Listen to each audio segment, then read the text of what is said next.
Hello everyone, welcome to Next IS. So मेरा नाम प्रखर श्रीवास्तव है and we are going to discuss आकलन टेस्ट ए मॉडल आंसर्स मतलब पेपर 6 और ये आपका इकोनॉमिक्स यूपी के इकोनॉमिक्स डेवलपमेंट इन सबसे रिलेटेड है.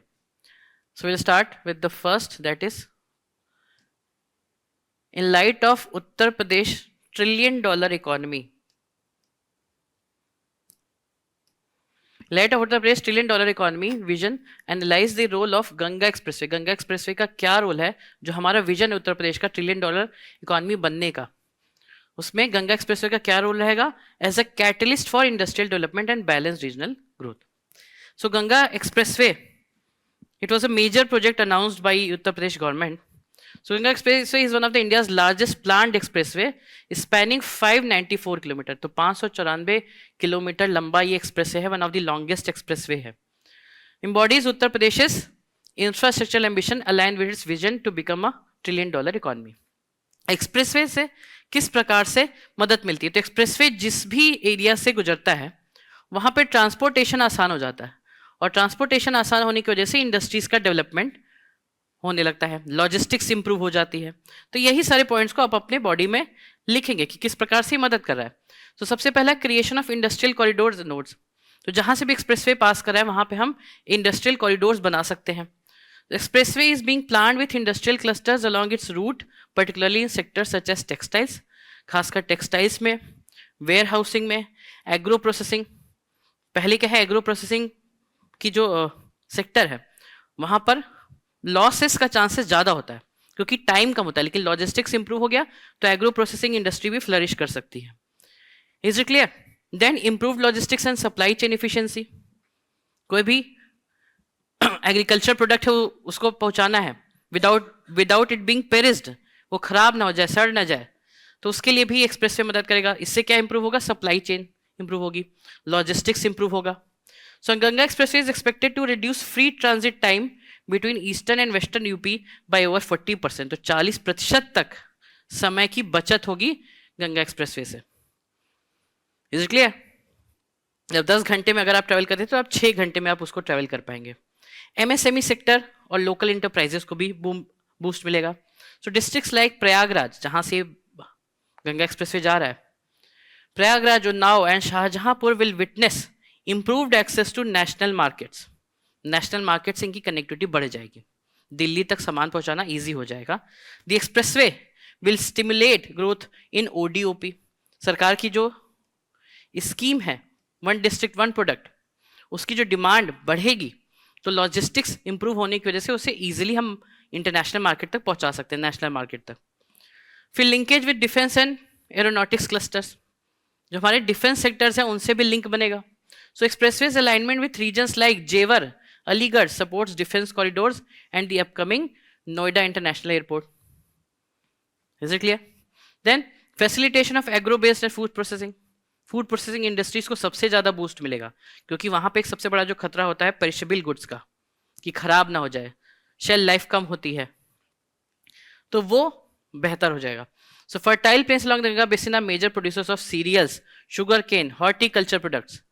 With improved connectivity food parks, agro processing units establish किए जा सकेंगे.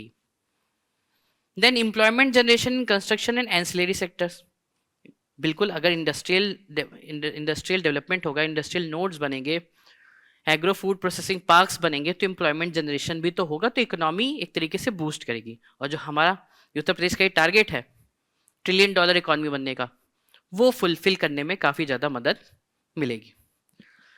Now role of Ganga expressway is catalyst for balance regional growth. किस प्रकार से गंगा एक्सप्रेसवे जो है वो बैलेंस्ड रीजनल ग्रोथ में कैटलिस्ट की तरह काम कर सकता है. कैटलिस्ट मतलब जो प्रोसेस को फास्ट कर देता है. तो सबसे पहला कि ईस्ट वेस्ट डेवलपमेंट गैप जो है उसको ब्रिज कर देगा. वेस्टर्न साइड में इंडस्ट्रीज पहले से भी हैं, मतलब compare to eastern side, western side में ज्यादा इंडस्ट्रीज हैं, तो वो जो गैप है वो गैप खत्म हो जाएगा. So expressway connects relatively underdeveloped eastern UP with the economically advanced western UP. तो यहाँ की चीजें यहाँ और यहाँ की चीजें यहाँ पे easily आ पाएंगी. Then enhanced access to social and public services. So improved connectivity facilitates easier access to health का access बेहतर हो जाएगा, education का, governance का. टीयर 2 टीयर 3 सिटीज जहां से एक्सप्रेसवे पास कर रहा है वहां पे डेवलपमेंट की अपॉर्चुनिटीज क्रिएट होंगी। Then reduction in rural urban mitigation pressure, जो लोग मिटिगेट करते हैं एक्सप्रेसवे बनने की, क्योंकि बहुत दूर है, हमें इतने ज़्यादा देर ट्रैवल करना पड़ता है पहुंचने के लिए, तो वो सेटलमेंट जो अर्बन प्रेशर, मतलब रूरल से अर्बन की तरफ जो लोग जा रहे हैं, जो अर्बन में प्रेशर इंक्रीज हो रहा है ड्यू टू पुअर कनेक्टिविटी, वो भी रिड्यूस होने के चांसेस हैं। साथ ही साथ it will strengthen inter district trade and connectivity, districts के बीच में जो ट्रेड हो रहा है, कनेक्टिविटी है, वो भी इंप्रूव होगी। So this is how Ganga expressway will no doubt help in the growth of Uttar Pradesh economy, a balanced growth. So conclusion में आपको यही लिखना है कि expressway is more than a road, it is a development spine.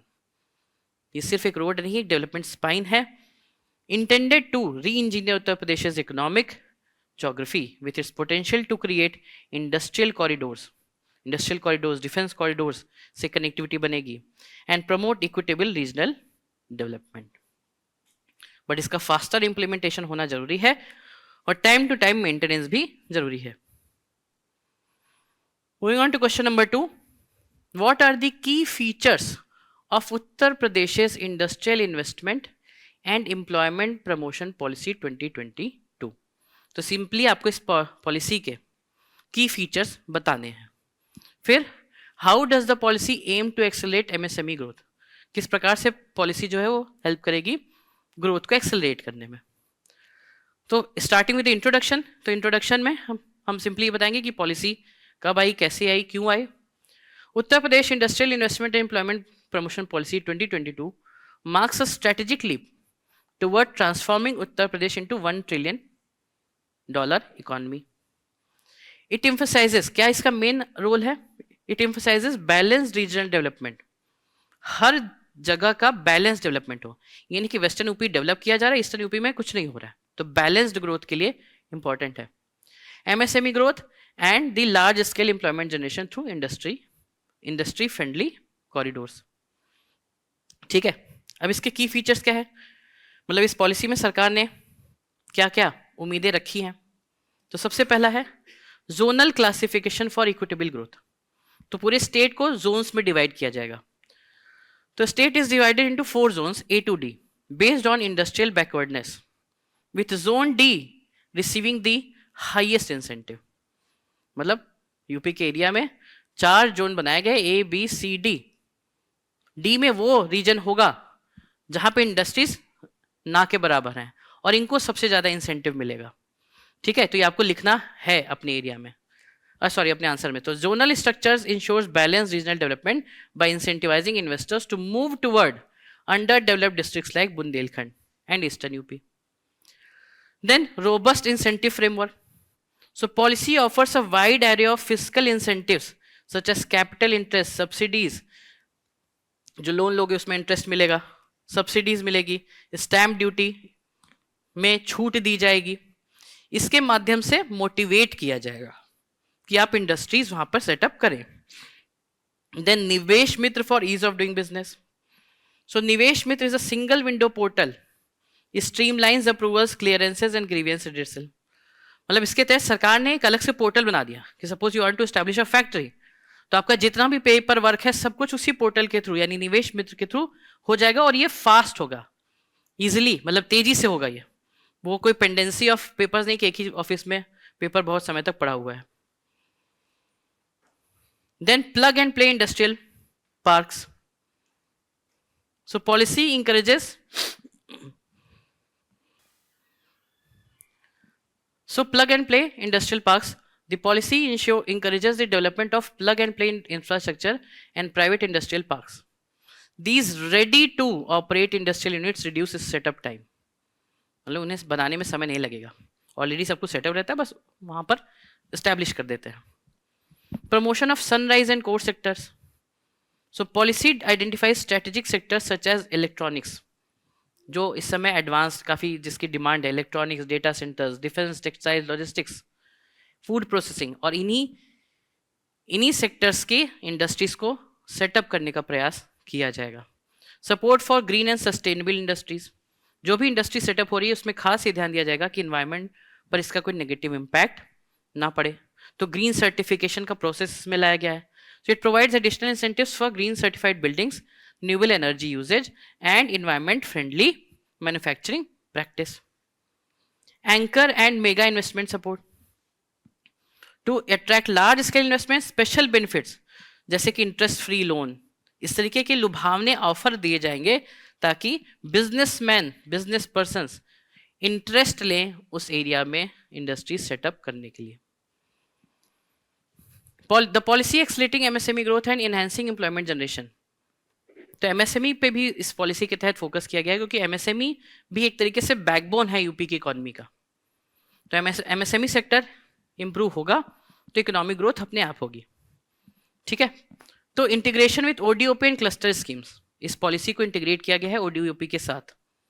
तो policy builds up upon the ODOP initiative to create production and marketing clusters. मतलब zone बना दिए कि यहाँ पे यही प्रोडक्ट है. जैसे हम बोले ना कानपुर में बेल्ट बहुत अच्छी मिलती है, तो बेल्ट का क्लस्टर है वो, इस तरीके के क्लस्टर्स बनेंगे. Target financial incentives for MSME. MSME sectors में खासकर ध्यान देकर उन्हें एक्सेस टू क्रेडिट दिया जाएगा, इंसेंटिवाइज किया जाएगा, इंटरेस्ट सबवेंशन किया जाएगा, छूट दी जाएगी ब्याज में. स्किल पर फोकस किया जाएगा क्योंकि अगर इंडस्ट्री सेटअप होनी है तो स्किल्ड वर्कर्स भी तो चाहिए, तो skill development. Then access to credit and financial assistance. MSME sector हो चाहे नए स्टार्टअप्स हों, उनको ईजिली क्रेडिट मिल जाए ताकि वो बिजनेस सेटअप कर पाए, इस पर सरकार का फोकस है. So the policy enables partnerships with SIDBI, ये है small industries development bank of India, और ये है नाबार्ड जो सुपरविजन करता है रूरल बैंक्स का. तो इनके साथ टाई अप करके एक्सेस टू क्रेडिट, मतलब ये लोन देंगे बैंक को और बैंक लोन देगा एमएसएमई को. Is it clear? तो इस फॉर्मूले पर हम ज़्यादा से ज़्यादा क्रेडिट प्रोवाइड कर पाएंगे एमएसएमई को. Formalisation of and digitisation of MSMEs.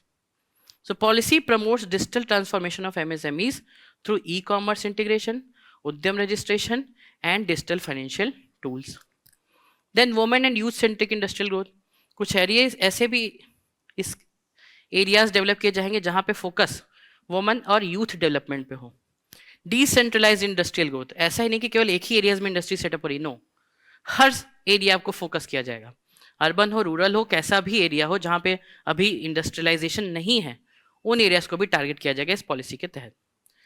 So this policy is a very key in the development and growth of Uttar Pradesh economy. So Uttar Pradesh policy 2022 presents a comprehensive, inclusive and growth oriented framework. Focus investor facilitation पर है, MSME sector पर है, empowerment of startups है और regional growth पर है. But इसका timely implementation important है, कोई डिले नहीं होना चाहिए, तो इसकी इफेक्टिवनेस ज़्यादा बेटर होगी. So that will be the conclusion. Moving on to question number 3.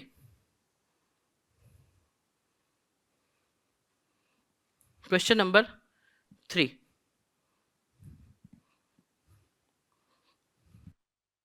So question number 3 says, compare the role of traditional industries, जो पुरानी ट्रेडिशनल इंडस्ट्रीज हैं, and emerging sectors in driving Uttar Pradesh economic transformation. तो जो traditional industries हैं पहले से चली आ रही हैं और जो इमर्जिंग इंडस्ट्रीज हैं जो अब सेटअप हो रही हैं, वो किस प्रकार से हेल्प कर रही हैं उत्तर प्रदेश के इकोनॉमिकल ग्रोथ में, उसके डेवलपमेंट में. ठीक है, तो इसको हम डिफरेंशिएट टेबल के माध्यम से लिखेंगे, देखेंगे. So starting with introduction, Uttar Pradesh economic transformation shaped by interplay between rich traditional industries. जब टेक्सटाइल है बहुत पुराना है, एग्रीकल्चर है बहुत पुराना है, तो वो तो रहेगा ही रहेगा, लेकिन जो इमर्जिंग है, सेमीकंडक्टर इंडस्ट्री है, इलेक्ट्रॉनिक्स इंडस्ट्री है, उसका भी, उस पर भी फोकस करना इंपॉर्टेंट है. In expanding modern sectors, so traditional industries such as handloom weaving, ठीक है, बुनकर जो समाज होता है जो बुनकर कपड़े साड़ियाँ तैयार करता है, handloom industry weaving in Varanasi, brass fair in Moradabad and leather production in Kanpur और आगरा, ये ट्रेडिशनल है, पुरानी है. नई इंडस्ट्रीज क्या है? Information technology based industries, electronics manufacturing, semiconductor, renewable energy. तो दोनों के मिक्स से, दोनों के बैलेंस से ही अच्छी ग्रोथ अचीव की जा सकती है. सो नाउ अब role of traditional versus emerging वो देखते हैं with the help of this table. सबसे पहली बात एम्प्लॉयमेंट जनरेशन की अगर हम बात करें, जो traditional industries, traditional sectors like textiles, chikankari in Lucknow, handicrafts, brass fair in Moradabad and sugar mills, यहाँ पे अभी भी बहुत बड़ा इनफॉर्मल वर्कफोर्स कार्य करता है। वर्कफोर्स इनफॉर्मल है ना, particularly in rural and semi urban areas. और ये जो है इंडस्ट्रीज लेबर इंटेंसिव है, यहाँ पर लेबर की रिक्वायरमेंट बहुत ज़्यादा है। लेकिन वही इमर्जिंग सेक्टर्स की बात करें तो इमर्जिंग सेक्टर्स हो गया जैसे IT, logistics, E mobility, renewable energy. यहाँ पे आपको फॉर्मल, यहाँ पे इनफॉर्मल वर्कफोर्स है, यहाँ पे फॉर्मल वर्कफोर्स दिखेगा। और ये कंसंट्रेटेड किस एरियाज में है? नोएडा, लखनऊ। यहाँ पे पैसे भी अच्छे मिलते हैं, they offer better wages and career progression but require skill, लेकिन स्किल जरूरी है इसमें। Is it clear? Then cultural और हिस्टोरिकल रिलेवेंस से देखें तो उस हिसाब से देखेंगे तो ज़्यादा जो इंपॉर्टेंस है, ज़्यादा जो प्रायोरिटी है वो ट्रेडिशनल इंडस्ट्रीज का है, because these industries preserve the cultural heritage and identity of Uttar Pradesh. For example the carpet industry in Bhadohi, zari zardozi in Bareilly, जिसका रिकग्निशन है, वर्ल्ड वाइड रिकग्निशन है, वो हेरिटेज, वो कल्चर, वो ट्रेडिशनल इंडस्ट्रीज में है। Emerging sectors do not have a cultural past, इनका कोई कल्चरल पास्ट तो है नहीं क्योंकि ये न्यू इंडस्ट्रीज हैं, and a forward looking vision aligned with India's industrialisation sustainable growth. ठीक है, बट ग्रोथ के लिए, सस्टेनेबल ग्रोथ के लिए, इमर्जिंग ग्रोथ के लिए इनका होना आवश्यक है। एमएसएमई क्षेत्र में देखेंगे तो एमएसएमई आपको इन ट्रेडिशनल इंडस्ट्रीज में भी अच्छी मात्रा में देखेंगे। तो traditional industries operate largely as MSMEs, छोटे उद्योग हैं, कोई बड़ी कंपनी नहीं है। सपोर्टिंग रूरल एंटरप्रेन्योरशिप, और ओडीओपी स्कीम से इनको थोड़ा सा बूस्ट भी मिला है एमएसएमईज को। स्टार्टअप्स एंड टेक ड्रिवन जो एमएसएमईज हैं, fintech, health care, health take, agritech, ये सब धीरे धीरे अर्बन एरियाज में ज्यादा बढ़ रहा है, ये रूरल एरियाज में, अर्बन एरियाज में। ठीक है, रिसोर्स की बात करें तो एग्रो बेस्ड जो ट्रेडिशनल इंडस्ट्री है, the agro based and craft industries use local raw materials, local raw materials का इसमें इस्तेमाल होता है। ठीक है, for example sugar cane, wood, silk, reducing transport cost, ताकि ट्रांसपोर्ट कॉस्ट कम हो और सप्लाई चेन प्रॉपर तरीके से चलता रहे। लेकिन मॉडर्न इंडस्ट्रीज में रॉ मटेरियल्स फॉरेन से भी आ सकता है। So sectors like solar energy, electric vehicles require high capital investment and advance technologies. While they contribute to climate goal को कंट्रीब्यूट करते हैं, लेकिन रिसोर्स रिक्वायरमेंट काफी ज्यादा है इसमें। एक्सपोर्ट कंट्रीब्यूशन, तो नो डाउट ट्रेडिशनल इंडस्ट्रीज पहले से भी एक्सपोर्ट होती चली आ रही हैं, अभी भी हो रही हैं। तो हैंडीक्राफ्ट हो गया, लेदर हो गया, कारपेट्स हो गया, एग्रो एक्सपोर्ट्स हो गया, कानपुर का लेदर हो गया। ठीक है, मलिहाबाद का मैंगो, ये सब इंटरनेशनल मार्केट में एक्सपोर्ट होता है। New sectors like defence manufacturing, electronics and renewable energy have high future export potential. अभी तो करंट में उतना एक्सपोर्ट नहीं है, बट आगे आने वाला जो समय है उसमें हम काफी ज्यादा एक्सपेक्टेशन इसमें से रख सकते हैं। ठीक है, फिर हम जेंडर रोल की बात करें तो इस एरिया में आपको जो ट्रेडिशनल इंडस्ट्रीज हैं वहां पे पुराने लोग, वुमेन वर्कफोर्स ये ज्यादा दिखेगा, स्किल्ड लेबर नहीं दिखेंगे।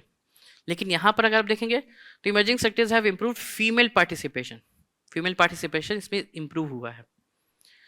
इंफ्रास्ट्रक्चर देखेंगे तो industries are often informal and low cost, बहुत बड़ी इंफ्रास्ट्रक्चर की जरूरत नहीं है, लेकिन यहाँ पर है क्योंकि यहाँ पर टेक्नोलॉजी है, मशीन्स लग रही हैं, उनके बीच का कोऑर्डिनेशन अच्छा होना चाहिए। So emerging sectors are infrastructure dependent, अच्छी रोड, अच्छे बिल्डिंग्स, इंटरनेट, वाईफाई, सब कुछ चाहिए। Economic impact, traditional sectors offers stability, culture preservation and employment security. Emerging sectors are transformative, fast growing है ये, और यूपी की इकोनॉमी को बहुत तेजी से बढ़ा सकती है। आज के समय में अगर सेमीकंडक्टर फैक्ट्री सेटअप हो जाए तो इतनी ज्यादा डिमांड है कि यूपी की इकोनॉमी अपने आप बढ़ेगी। Is it clear? तो अगर हमें $1 ट्रिलियन इकोनॉमी का जो टारगेट है उत्तर प्रदेश का वो अचीव करना है तो दोनों इंडस्ट्रीज पे फोकस करना पड़ेगा, हम किसी को भी छोड़ नहीं सकते, तो बैलेंस्ड अप्रोच चाहिए। So Uttar Pradesh must adopt a dual track development model, modernising traditional sectors with technology and credit support while fostering innovation-led emerging industries. So this is the conclusion. Moving on to question number 4। तो hopefully आपको सारे points मिल रहे होंगे जो आपको अपने answers में लिखने चाहिए, जो शायद अपने आंसर्स में लिखे भी हों या हो सकता है ना भी लिखे हों। नहीं लिखे हैं तो इसे जरूर ऐड करें अपनी कॉपी में, ताकि लास्ट मोमेंट पे जब आप रिवीजन करें तो वो पॉइंट्स आपको याद आए और एग्जाम में याद आए लिखते टाइम। तो उसका एक नोट्स होना चाहिए कि हाँ ये पॉइंट एग्रो इंडस्ट्री का क्वेश्चन आ रहा है, इस इंडस्ट्री क्वेश्चन आ रहा है, तो ये पॉइंट्स लिखने हैं। ठीक है, चलिए question number 4। What are the reasons for the concentration of sugar cane cultivation in western UP? क्यों शुगर केन कल्टीवेशन जो है वो वेस्टर्न यूपी में ज़्यादा कंसंट्रेटेड है? Discuss is implications on ground water usage. तो sugar cane cultivation Uttar Pradesh is highly concentrated in the western region including districts like, कौन कौन से डिस्ट्रिक्ट्स में? पहले तो ये लिखोगे Meerut, Muzaffarnagar, Bijnor, Saharanpur. This pattern shaped by a combination of fertile alluvial soil, alluvial soil तो है ही पूरे उत्तर प्रदेश में fertile, favourable climatic conditions and a well established network of sugar mills. तो शुगर मिल्स वहां पे अर्ली समय में ही सेटअप कर दी गई, तो इसलिए वहां के जो किसान थे वो शुगर केन का प्रोडक्शन ज्यादा से ज्यादा करने लगे, इसीलिए वहां पे कंसंट्रेशन बन गया इन जिलों में, मेरठ, मुजफ्फरनगर, बिजनौर, सहारनपुर वाला, मुरादाबाद वाला जो बेल्ट है। Is it clear? रीजंस क्या है? तो रीजंस अब यही जो हमने यहाँ पे लिखा है इसी को एक एक करके देखेंगे। एग्रो क्लाइमेटिक सूटेबिलिटी, तो western UP has a humid सब ट्रॉपिकल क्लाइमेट, ह्यूमिड सब ट्रॉपिकल क्लाइमेट है और फर्टाइल एलुवियल सॉइल है। एडुकेट सनलाइट, सनलाइट भी प्रॉपर आती है क्योंकि लंबा ड्यूरेशन होता है शुगर केन का। एंड मॉडरेट टेम्परेचर, इसकी वजह से शुगर केन की ग्रोथ अच्छी होती है। इरिगेशन फैसिलिटीज के मामले में अगर हम देखें तो western UP is better than eastern UP, facilities ज़्यादा अच्छी हैं वहाँ पे। So the presence of well established canal network from the upper Ganga and Yamuna systems and extensive ground water extraction through tube wells ensures year round irrigation, साल भर पानी मिलता है। फिर सबसे जरूरी, शुगर मिल्स के पास में है। शुगर मिल्स इतनी ज्यादा सेटअप हो चुकी हैं वेस्टर्न उत्तर प्रदेश में कि बहुत ज्यादा ट्रांसपोर्टेशन कॉस्ट पे नहीं करना पड़ता है किसान को। ठीक है, फिर गवर्नमेंट से सपोर्ट भी मिलता है। So the high state advice price for sugar cane in UP provides economic security to the farmers, जहां गवर्नमेंट पहले ही अनाउंस कर देती है कि शुगर केन इससे कम दाम में नहीं बिकेगा, अगर नहीं कोई खरीदा तो सरकार खरीदेगी। Resistant to market shocks, so compare to vegetable और oil seed sugar cane price volatility is minimal. Vegetables में क्या है, टमाटर कभी 10 रुपए किलो, कभी 100 रुपए किलो, बस शुगर केन के केस में इतना ज्यादा फर्क नहीं देखने को मिलता है, इसलिए जो किसान है वो बहुत ज्यादा परेशान नहीं होते। Better income to investment ratio, normal जो स्टेपल फूड क्रॉप्स है राइस, व्हीट, यहाँ पे आउटपुट में इतनी ज्यादा इनकम नहीं होती जितनी शुगर केन में होती है, तो जितना इन्वेस्ट करते हैं उसके कंपैरिजन में जो आउटपुट होता है वो काफी बेहतर मिलता है। अब इसका इम्प्लीकेशन क्या है sugar cane industry, sugar cane cultivation का on the ground water usage? तो ग्राउंड वाटर का इस्तेमाल बहुत ज़्यादा किया जाता है क्योंकि शुगर केन में 1500 से 2500 mm ऑफ वाटर एनुअली चाहिए। ठीक है, तो ग्राउंड वाटर, अब बारिश का समय है तो चलो पानी मिल रहा है, बट बारिश का समय नहीं है तो ग्राउंड वाटर एक्सट्रैक्शन बढ़ जाता है, तो ये इसका थोड़ी सी शॉर्टकमिंग है। फिर इसकी वजह से क्या होगा, इसकी वजह से होगा कि वेस्टर्न उत्तर प्रदेश में आप देखेंगे तो पानी की समस्या खासकर प्री मानसून समय में, प्री मानसून सीजन में हो जाती है, ग्राउंड वाटर लेवल जो है काफ़ी ज़्यादा डिक्लाइन कर जाता है। सो डेटा फ्रॉम जल शक्ति ministry showed consistent lowering of groundwater levels in sugarcane dense regions. Distorted cropping pattern disturb हो जाता है। So sugarcane monoculture driven by price incentives lead to neglect of less water intensive but equally nutritious crops like millets and pulses. Inequitable water distribution. Water extraction for sugarcane in canal fed areas affect downstream users. Energy stress due to irrigation, excessive irrigation चाहिए, motor extract करना है, motor चलाएंगे तभी तो पानी extract होगा, तो energy consumption भी बहुत ज्यादा बढ़ता है। Is it clear? फिर ड्रिंकिंग वाटर की कमी हो जाएगी, डोमेस्टिक यूज के लिए जो पानी चाहिए वो नहीं मिल पाएगा. So these are the challenges, these are the shortcomings of, these are the implications of sugar cane on groundwater use. Is it clear? Coming to the conclusion, तो conclusion में आप सिंपली यही लिखेंगे कि concentration of sugar cane west में है क्योंकि वहां पे क्लाइमेटिक कंडीशंस देख लो, कनेक्टिविटी देख लो शुगर मिल से, वो सब बेहतर है ना. प्राइस वॉलेटिलिटी उतनी देखने को नहीं मिलती है, बट उसका इम्प्लीकेशन जो ग्राउंड वाटर पे आता है वो कहीं ना कहीं वाटर लेवल को काफी ज्यादा कम करता है. अब इसके लिए सरकार को कुछ पॉलिसी बनानी पड़ेंगी ताकि इसको टाइम टू टाइम मॉनिटर किया जा सके. Is it clear? Ground water की जगह अदर इरिगेशन टेक्निक्स पर ज्यादा फोकस किया जाए. So that will be question number 4. Moving on to question number 5. So question number 5. Discuss the objectives of UP Agri's project. Current affairs based आप कह लो इस question को. How does it aim to transform agriculture in Uttar Pradesh? किस प्रकार से agriculture को transform करेगा ये प्रोजेक्ट? तो 2 पार्ट में इसको आंसर करना है. तो स्टार्टिंग विथ, पहले तो हम डिफाइन करेंगे कि यूपी एग्रीज प्रोजेक्ट है क्या और उसके कुछ डिटेल बताएंगे. तो ये एक प्रोजेक्ट है जो वर्ल्ड बैंक की हेल्प से इंप्लीमेंट कर रही है उत्तर प्रदेश गवर्नमेंट. सो उत्तर प्रदेश एग्रीकल्चर, पहले तो full form, Uttar Pradesh agriculture growth and rural enterprise ecosystem. Strengthening UP agrees project is a comprehensive initiative launched by government of UP in collaboration, किसके साथ मिलकर? वर्ल्ड बैंक के साथ मिलकर. इसमें टोटल देखा जाए तो 4000 करोड़ रुपए खर्च करने की बात कही गई है और ये पूरे उत्तर प्रदेश के एग्रीकल्चर लैंडस्केप को चेंज कर देगा. टेक्नोलॉजी इंटीग्रेट करेगा एग्रीकल्चर में, जो एफपीओज हैं, फार्मर प्रोड्यूसर ऑर्गेनाइजेशन, उनको एम्पावर करेगा, उनको हेल्प करेगा. ठीक है, और लगभग इससे कितने 1 मिलियन फार्मर्स को बूस्ट मिलेगा. अभी जो 4000 करोड़ रुपए, इसमें 2737 करोड़ वर्ल्ड बैंक से लिया जा रहा है. ठीक है, और बाकी उत्तर प्रदेश गवर्नमेंट इन्वेस्ट करेगी. और area of focus eastern Uttar Pradesh तो रहेगा ही रहेगा और बुंदेलखंड रहेगा. हाँ, एक चीज और, 28 district in eastern Uttar Pradesh ये फोकस एरिया है. Is it clear? तो अब 2800 के नाम लिखने की आपको जरूरी नहीं है, बट एक ब्रीफ इंट्रोडक्शन से एग्जामिनर को आइडिया लग जाएगा कि how your answer going to be, कैसा आपका आंसर है, आगे आने वाला आंसर किस प्रकार से है, क्या क्या चीजें आपको देखने को मिल सकती हैं. तो एक अच्छा इंट्रोडक्शन हमेशा आपको अच्छा मार्क्स दिलाता है.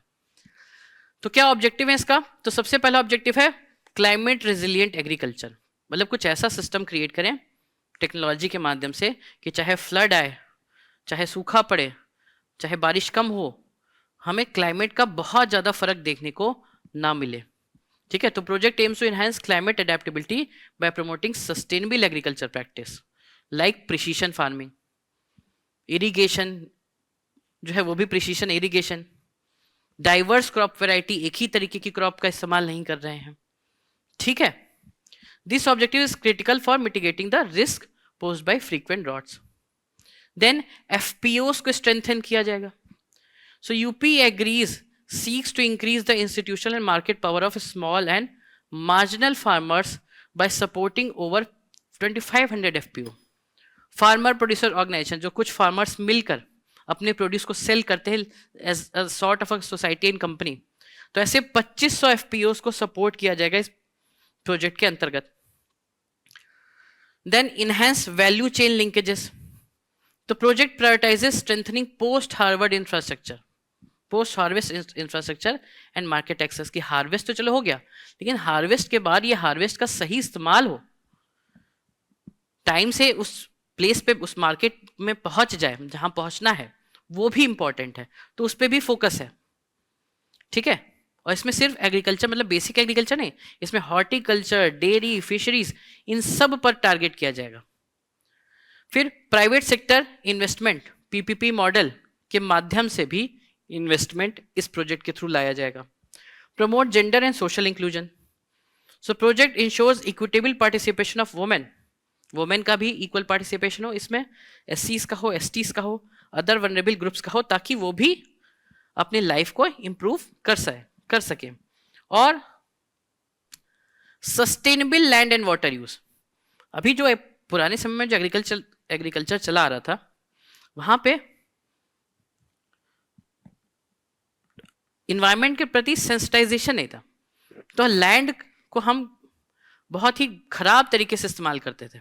अभी भी खेतों में इतना ज़्यादा यूरिया डाल दिया जाता है कि उसकी फर्टिलिटी खत्म हो जाती है, तो वो हमें नहीं करना है। हमें sustainable land and water use करना है, sustainable land and water use. Is it clear?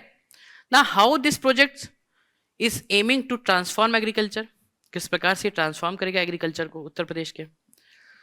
तो from subsistence to market oriented agriculture, पहले एग्रीकल्चर का मेन मोटो था सबसिस्टेंस, जीवन यापन करना, जो हमें बेसिक नीड है फूड की उसको पूरा करना, उसको उसकी डिमांड को पूरा करना। अब हम मार्केट ड्रिवन पे जा रहे हैं, मतलब हम अपनी नीड तो पूरा कर चुके हैं, इतना प्रोडक्शन तो होता ही, अब हम ये चाहते हैं कि वो प्रोडक्शन बाहर हम सेल कर सकें जिससे हमारी ग्रोथ हो। So by building value chains and introducing market led production planning, the project helps farmers transition from subsistence farming to commercial agriculture. Then addressing regional disparities. The UP Agris focuses on underdeveloped and lagging regions like Bundelkhand, Eastern UP. इन क्षेत्र पर ज्यादा focus रहेगा। Post harvest जो loss होता है कि पैदावार हो गया उसके बाद वो ड्यूरिंग ट्रांजिशन ट्रांसपोर्टेशन वो खराब हो जा रहा है, ट्रांसपोर्टेशन नहीं मिल पा रहा है तो खराब हो जा रहा है, तो उस लॉस को कम करना है, फार्मर की इनकम और लाइवलीहुड को बढ़ाना है। ठीक है, एग्री एंटरप्रेन्योरशिप और जॉब क्रिएशन को बढ़ावा देना है, मतलब एग्रीकल्चर को एक ऐसा बूस्ट देना है कि स्टार्टअप्स होने लगे एग्रीकल्चर में, क्योंकि it has a lot of potential, और भारत में तो एग्रीकल्चर पे टैक्स भी नहीं है। Is it clear? Adoption of sustainable agri practices, तो ऑर्गेनिक फार्मिंग, ऑर्गेनिक प्रोडक्ट्स आजकल काफी ज्यादा डिमांड में है, तो उसको प्रमोट करेंगे। Crop rotation, zero budget farming techniques promoted under the UP AGREES. So it is very important, बहुत अच्छा प्रोजेक्ट है ये उत्तर प्रदेश गवर्नमेंट का। Is it clear? Coming to the conclusion, so UP AGREES is a landmark initiative that addresses long standing structural weakness in Uttar Pradesh agriculture. जो कमियां थी बहुत लंबे समय से जो चली आ रही थी उत्तर प्रदेश के एग्रीकल्चरल इकोसिस्टम में, उसको दूर करने का प्रयास किया जा रहा है इस प्रोजेक्ट के तहत। कॉम्प्रिहेंसिव अप्रोच और अच्छे इंप्लीमेंटेशन अगर इस प्रोजेक्ट का किया जाए तो यूपी का एग्रीकल्चरल लैंडस्केप पूरी तरीके से परिवर्तित हो सकता है। That will be question number 5। Moving on to question number 6, what is social forestry? तो सोशल फॉरेस्ट्री किसे कहते हैं, पहला part of the question. Second, examine its implementation and effectiveness in combating land degradation and supporting rural economies in Uttar Pradesh. तो social forestry किसे कहते हैं कि जो लैंड खाली पड़े हुए हैं, जो यूटिलाइज नहीं हो रहे हैं, वहां पे हम कुछ पेड़ पौधे, हर्ब, श्रब्स, इन सब की पैदावार करें ताकि ग्रीनरी बढ़े, है ना, ग्रीनरी बढ़े और उससे कुछ इनकम भी जनरेट कर पाए, उसे सोशल फॉरेस्ट्री कहते हैं। तो social forestry refers to the planned use of unused degraded lands to grow trees and shrubs that meet the environmental and economical needs of rural community। ठीक है, एनवायरमेंटली तो हेल्प करेगा ही, बट वो help करेगा economically, economically भी help करेगा। तो किस प्रकार से लैंड डिग्रेडेशन को रोक सकता है और रूरल इकोनॉमी को सपोर्ट कर सकता है?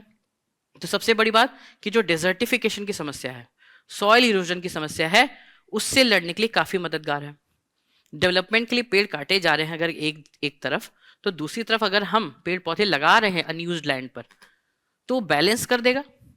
तो social forestry has proven effective in Bundelkhand and Vindhyan regions where large scale afforestation with species like neem, babool has stabilized soils। Is it clear? फिर जो बैरन कम्युनिटी लैंड्स पड़े हुए थे उनको रिवाइव करने का प्रयास किया जा रहा है। तो through schemes like the one panchayat system and NREGA linked plantation, Uttar Pradesh has convened waste lands and panchayat lands into productive green zones. तो सरकार देख रही कौन सा बैरन लैंड बहुत सालों से किसी कम्युनिटी का, किसी फैमिली का, समाज का पड़ा हुआ है, उनसे बातचीत करके वहां पे फॉरेस्ट्री कर रहे हैं, उस लैंड को रिवाइव कर रहे हैं। Improving fuel wood and fodder availability, so plantation of fast growing multipurpose species, जैसे शीशम की लकड़ी, शीशम का पेड़ लगा दिया, eucalyptus, Sababul under social forestry programs has reduced pressure on natural forest. Natural forest जो है वहां से जो हम पेड़ काट के शीशम की लकड़ी ले आके फर्नीचर बनाते हैं, उसकी जगह हम उसी लैंड पर ग्रो कर ले, तो जो प्रेशर हमारे नेचुरल फॉरेस्ट पे पड़ रहा है वो कम हो जाएगा। फिर इसके माध्यम से एम्प्लॉयड जनरेशन भी होगा। ठीक है, बायोडाइवर्सिटी, इनकी जो पेड़ पौधे होंगे तो जानवर भी तो आएंगे, तो ओवरऑल बायोडाइवर्सिटी में इंप्रूवमेंट देखने को मिलेगा। डिसेंट्रलाइज फॉरेस्ट गवर्नेंस, सो वन समिति, ये जो फॉरेस्ट कमेटी होती है, model has empowered local committees in afforestation decision and benefit sharing. ठीक है, तो कम्युनिटी डेवलपमेंट पे फोकस है। नाउ शॉर्टकमिंग क्या है इसमें? तो सबसे पहले शॉर्टकमिंग आती है कि क्योंकि बैरन लैंड है, बहुत फर्टाइल नहीं है, इसके कारण खासकर तो सर्वाइवल रेट ऑफ प्लांटेशन हो जाता है, मतलब कम हो जाता है, लो। So despite large scale afforestation target, the actual survival of rate of trees planted under social forestry often remains below 50%, 50% से भी कम ही है। ठीक है, कम्युनिटी पार्टिसिपेट नहीं करती, उनको लगता है क्या ही करना है, वो अगर कहीं और फोकस करेंगे ज़्यादा इनकम जनरेट करेंगे।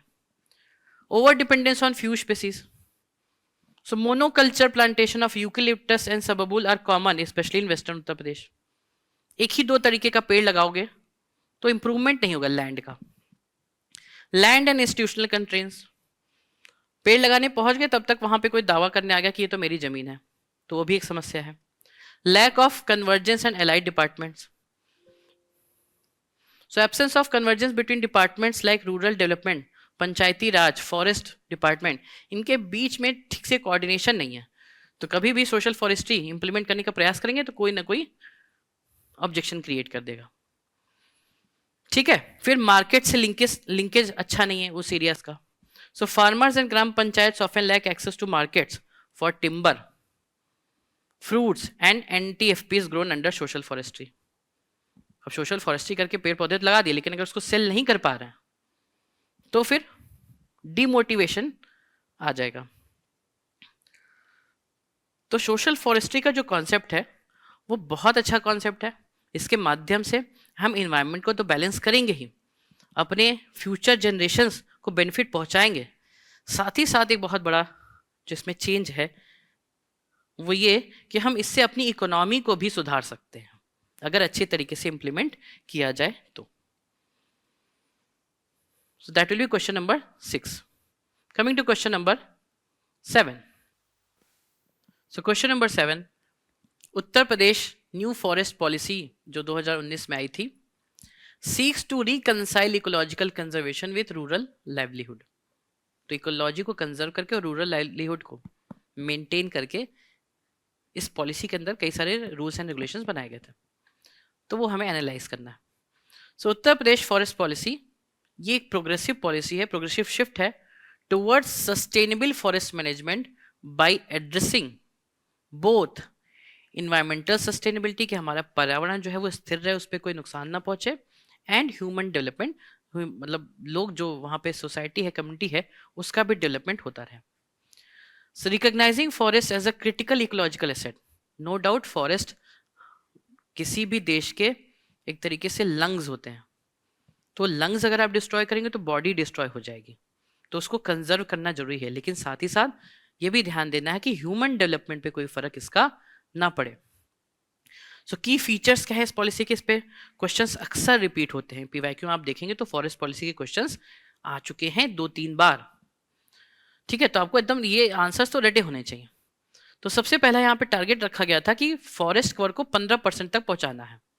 सो policy sets a strategic target to enhance forest and tree cover from the existing 9% to 15% of the geographical area of the state, और खासकर फोकस बुंदेलखंड और तराई रीजन में रहेगा। एग्रो फॉरेस्ट्री को बढ़ावा दिया जाएगा, एग्रीकल्चर के साथ जो हम फॉरेस्ट का डेवलपमेंट कर सकते हैं एग्रो फॉरेस्ट्री उसको, और सोशल फॉरेस्ट्री जो अभी हमने जस्ट देखा उसको प्रमोट किया जाएगा। Ecological restoration and degraded forest, उन पर ध्यान दिया जाएगा कि जो फॉरेस्ट थे बट अब वो डिस्ट्रॉय हो रहे हैं, उन पर फोकस नहीं किया जा रहा है, वो रिवाइव करने का प्रयास किया जाएगा। So policy mandates the restoration of degraded forests using indigenous species, community involvement. फिर लाइवलीहुड, वहां के आसपास के जो लोग हैं उनकी लाइवलीहुड को फर्क ना पहुंचे, तो वो इंटीग्रेशन करके डेवलपमेंट किया जाएगा। ठीक है। फिर पार्टिसिपेटरी फॉरेस्ट मैनेजमेंट,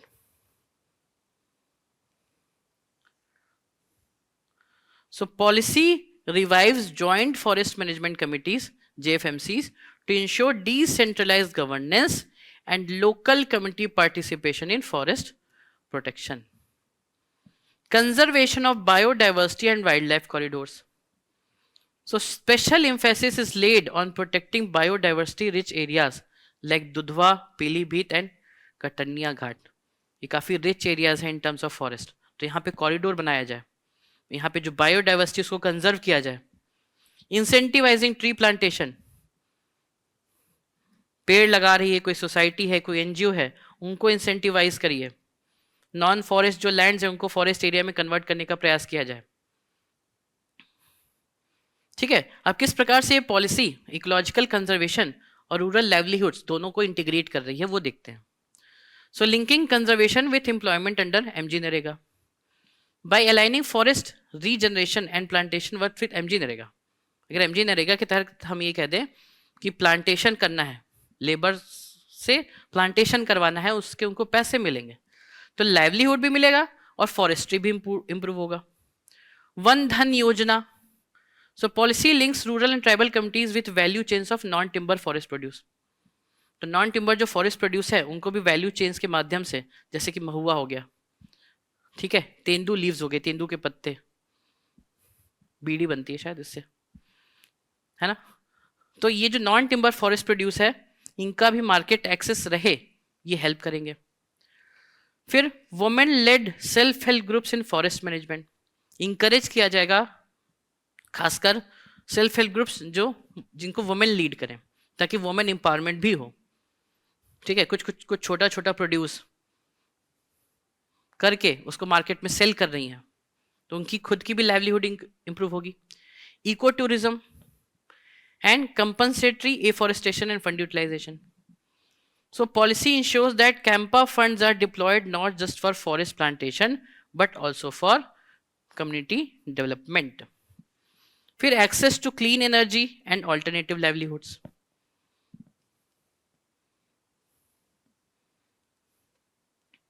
अब इन एरियाज में अगर हम एलपीजी सिलेंडर के इस्तेमाल को, सोलर कुकर्स को इंकरेज करें तो फॉरेस्ट के प्रोड्यूस का जो इस्तेमाल होता है वो कम हो जाएगा। ठीक है। And revenue sharing from the forest produce, जो भी उस फॉरेस्ट का प्रोड्यूस आ रहा है उसकी रेवेन्यू शेयरिंग कुछ गवर्नमेंट के हाथ में जाए, कुछ वहां की कम्युनिटी, कुछ वहां के सेल्फ हेल्प ग्रुप्स जो भी है उनके पास डिवाइड हो इक्वली। ठीक है। तो एक अच्छी पॉलिसी है ये 2019 की, और एक मॉडल है जो इंटीग्रेट करता है environmental governance, balancing ecological protection with human development. But इसका प्रॉपर इंप्लीमेंटेशन जरूरी है। In success however its success however depends on effective decentralization, stakeholder capacity। Effective तभी होगा जब किसी एक के हाथ में ना हो, पूरी कम्युनिटी इन्वॉल्व हो। ठीक है। Coming to question number 8, critically examine the role of community based natural resource management in conserving water bodies in Uttar Pradesh. ठीक है, community based natural resource management. So community based natural resource management refers to the participatory approach jahan where local communities are empowered to manage and conserve natural resource। जहां community को inspire कर रहे हैं कि वो natural जो resource है उसे कंजर्व करें। ठीक है, जैसे कि हमारे छोटे पॉन्ड्स हो गए, तो लोगों के प्रति, समाज के प्रति, जो सोसाइटी है उसके प्रति, ये उनके दिमाग में हमें डालना पड़ेगा कि अगर हम अपने रिसोर्सेस को बचाकर रख रहे हैं तो वो उन्हीं की मदद करेंगे। ठीक है, तो पॉन्ड्स हो गया, लेक्स हो गया, छोटी नदियां हो गई, have suffered due to neglect and encroachments. लोग अपना एरिया बढ़ाने के लिए इंक्रोचमेंट कर देते हैं, गंदगी फेंकने लगते हैं, फिर वो पूरी तरीके से डिग्रेड हो जाता है, सूख जाता है, लैंड में कन्वर्ट हो जाता है। ठीक है, तो इससे अगर लड़ना है तो हमें कम्युनिटी बेस्ड अप्रोच अपनाना पड़ेगा, तो जागरूकता चाहिए।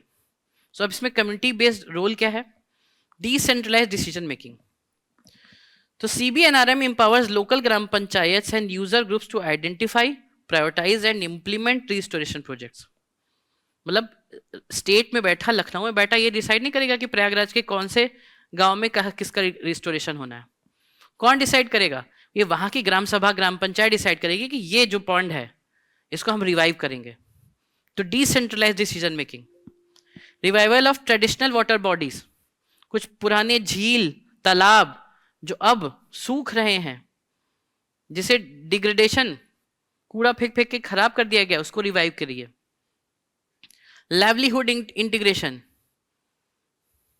अगर उन्हें रिवाइव करेंगे तो हम मछली पालन का कार्य कर सकते हैं। So by integrating fishery, lotus cultivation, horticulture and ponds, community groups have transformed water conservation projects into income generating. Conservation भी हो रहा है वाटर बॉडीज का, नेचुरल रिसोर्सेस का, और साथ ही साथ वहां पर इकोनॉमिक एक्टिविटी भी हो रही है, इकोसिस्टम भी अच्छा बना हुआ है। ठीक है, फिर सेल्फ हेल्प ग्रुप्स, ये बहुत पावरफुल टूल है। इस तरीके की कोई भी आपकी स्कीम होती है कम्युनिटी बेस्ड, जहां अप्रोच नीडेड होता है, वहां पे सेल्फ हेल्प ग्रुप्स, और खासकर women lead self help groups, उनका रोल काफी ज्यादा इंपॉर्टेंट हो जाता है।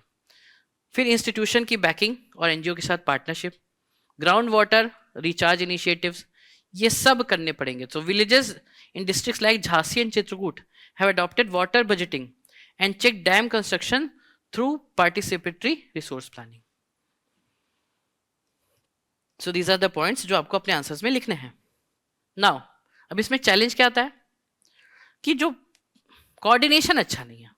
वाटर बॉडीज अगर किसी जल निगम के अंडर में आ रही है, अब वहां पे PWD का भी कुछ रोड बना हुआ है, अब कुछ इनिशिएटिव लेना चाहेंगे तो आपस में एक दूसरे के ऊपर ऑब्जेक्शन हो जाएगा, कोऑर्डिनेशन नहीं होगा।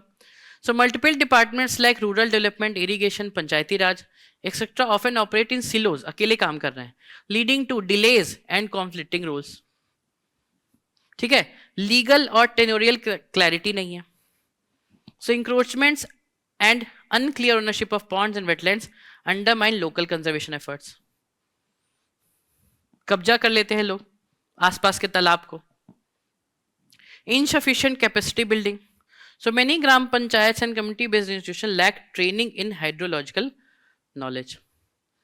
Elite capture and social exclusion, is it clear?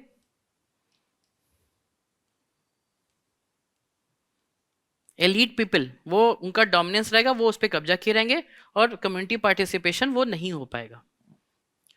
Poor data monitoring mechanism, so absence of real time data on water quality, कि सच में वाटर क्वालिटी कैसी है, वाटर टेबल कितना डेप्थ तक है, ये सब एक्यूरेट डेटा न होने की वजह से भी कंजर्वेशन एफर्ट्स अफेक्टेड हो जाते हैं।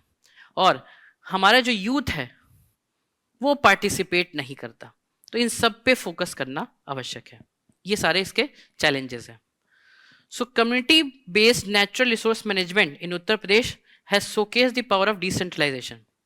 No doubt, ये एक अच्छा इनिशिएटिव है और हमारे नेचुरल रिसोर्स को रिवाइव करने के लिए, कंजर्व करने के लिए एक अच्छा अप्रोच है। बट इसमें जो बैरियर्स हैं, जो इनएफिशिएंसीज है, सोशियो इकोनॉमिक बैरियर्स हैं, वो दूर होने आवश्यक है। Is it clear? चलिए आगे बढ़ते हैं with question number 9। Moving on to question number 9. Explain the objectives of Mukhyamantri Kanya Sumangla Yojana. Mukhyamantri Kanya Sumangla Yojana in Uttar Pradesh. How does the scheme contribute towards promoting gender equity?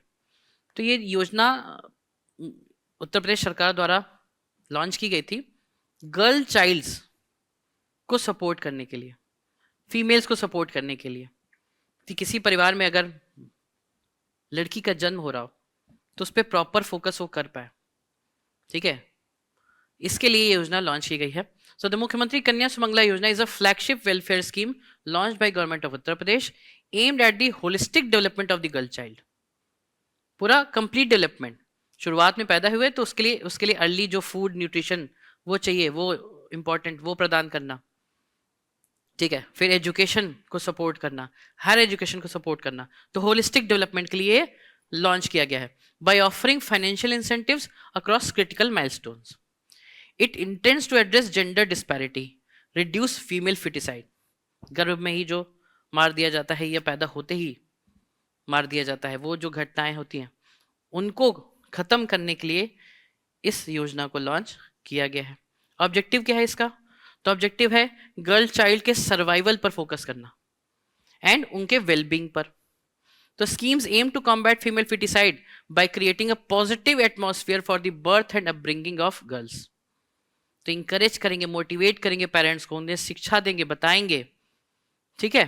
Ensure access to education, ये ध्यान देना है कि चलो upbringing 5-6 साल तक तो संभाल लिया, लेकिन उसके बाद जब एजुकेशन का समय आया तो पैसे नहीं है ये कहकर पीछे हट जाएं, तो वहां पे सपोर्ट करना है. ठीक है. खासकर economical weaker sections, support financially weaker families जो उन्हें सपोर्ट करना है. अर्ली मैरिज, जल्दी जो शादियां कर दी जाती है, पढ़ने लिखने का मौका नहीं दिया जाता, उसको रोकना है. समाज में लड़कियों के प्रति पॉजिटिव परसेप्शन क्रिएट करना है through its structured assistance at each stage of a girl's life, चाहे बर्थ हो, vaccination, school and college. The scheme promotes a sense of continuity and road. ठीक है. Create a convergent support framework. तो जितने भी departments हमारे, health department, education, women and child development, इन सबको मिलकर कोऑर्डिनेशन के साथ इस स्कीम पर कार्य करना है. किस प्रकार से जेंडर इक्विटी को बढ़ावा देगा? तो बिल्कुल देगा. अगर गर्ल चाइल्ड की ग्रोथ होगी, अच्छी पढ़ाई लिखाई शिक्षा होगी, तो उतनी ही अपॉर्चुनिटी भी उनके लिए क्रिएट होगी. So bridges the socio economic disparities. So by targeting girls from marginalized and low income households, the scheme helps reduce gender gaps in education and healthcare. Improves female literacy. महिलाओं के बीच में जो literacy rate है वो improve करने का प्रयास किया जाए. Reduce son preference culture, कि लड़का जो प्रिफर किया जाता है फैमिली में उसको चेंज करना है, और वो कहीं हद तक वो चेंज हो भी रहा है बहुत सारे कैंपेन्स के माध्यम से. बेटी बचाओ बेटी पढ़ाओ जो सेंट्रल का कैंपेन है. Improves maternal and child health. During pregnancy time maternal health पे भी इक्वली फोकस करना है, चाइल्ड हेल्थ पे भी इक्वली फोकस करना है. इंपावर्स फ्यूचर जनरेशंस ऑफ वुमेन, आने वाली जो जनरेशन है उन्हें इंपावर करना है. Leverages technology. सो ऑनलाइन पोर्टल है जहां पे आप अप्लाई करके सरकार की किसी भी स्कीम का फायदा उठा सकते हैं. तो schemes online portal and real time beneficiary tracking ensures transparency, reduces leakage, कि कोई फर्जी उसमें अप्लाई करके पैसे ना ले रहा हो, ये इंश्योर किया जाएगा इस पोर्टल से. सो ओवरऑल ये काफ़ी अच्छी स्कीम है, क्योंकि हमारे यहाँ पूरे देश में भी और भारत उत्तर प्रदेश में भी सबसे बड़ी समस्या है ये जेंडर गैप की, फीमेल फिटिसाइड की. So Mukhyamantri Kanya Sumangala Yojana is not just a welfare programme but a strategic investment in gender justice. Is it clear? Aiming to shift socio cultural norms, जो सोशियो कल्चर सामाजिक रूप से जो लोगों के मन में जो भावनाएं हैं उसको परिवर्तित करने का प्रयास किया जा रहा है इस स्कीम के माध्यम से. तो इसका प्रॉपर इंप्लीमेंटेशन होना जरूरी है. Moving on to question number 10.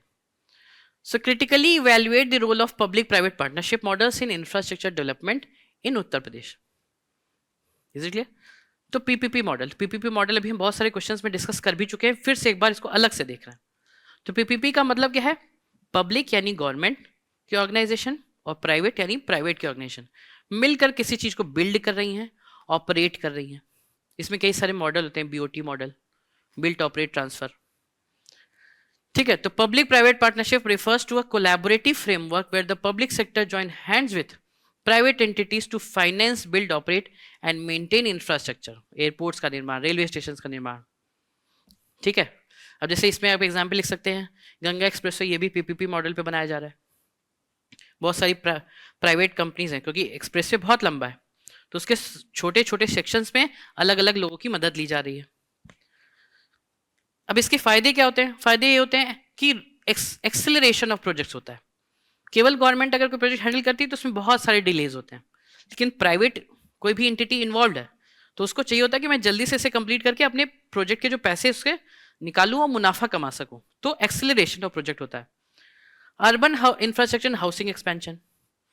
So under cities like Smart Cities Mission, PPP models have enabled development of smart urban services, solid waste management, healthcare services, tier 2 tier 3 cities में better होती हैं PPP के model से। Airport and logistics infrastructure, अगर tier 2 cities में airports बन रहे हैं, जैसे यहाँ पे एग्जाम्पल आप लिख सकते हैं, Jewar international airport in Noida is a landmark PPP project aim to at transforming Uttar Pradesh into a logistics and aviation hub. World class facility, technology, ये सब पीपीपी मॉडल से आती है। Revamp of power sector, so PPP models in rural electrification, smart metering and renewable energy generation have helped in modernising Uttar Pradesh energy sector. फिर corridors, industrial corridor setup किए जाए PPP model के तहत। Now what are the challenges, तो सबसे बड़ा challenge होता है लैंड एक्विजिशन और लीगल डिलेज, कि प्रोजेक्ट के लिए लैंड एक्वायर करना वो सरकार का काम है, वो प्राइवेट नहीं कर सकते, तो वो डिले हो रहा है तो प्राइवेट का इंटरेस्ट कहीं ना कहीं खत्म हो जाएगा। Revenue risk, financial viability, so many PPP projects struggle with low user charges, poor demand forecast, मतलब पहले तो लगा था कि ये बनाएंगे तो बहुत अच्छा चलेगा, बहुत रेवेन्यू होगा, लेकिन असल में नहीं वो देखने को मिल रहा है।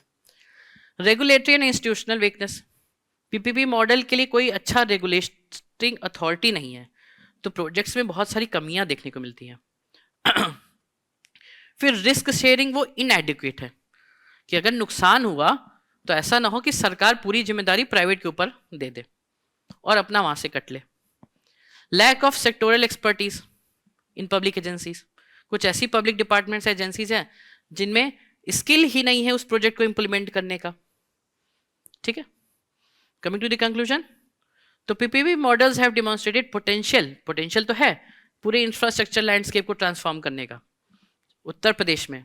हाउएवर सक्सेस किस पे डिपेंड करेगा, कि रोबस्ट रेगुलेशन हो, बैलेंस्ड रिस्क शेयरिंग हो, मतलब दोनों बराबर के भागीदार हैं, प्रॉफिट में भी नुकसान में भी, कम्युनिटी की एंगेजमेंट हो और इंस्टीट्यूशनल कैपेसिटी बिल्डिंग हो, जो पब्लिक इंस्टीट्यूशन है उनकी भी कैपेसिटी बिल्डिंग हो ताकि प्रोजेक्ट्स जल्दी से एक्सेलरेट कर पाए, और जो डिलेज हैं लैंड एक्विजिशन में, लीगल डिलेज, वो सब हर्डल्स को खत्म किया जाए।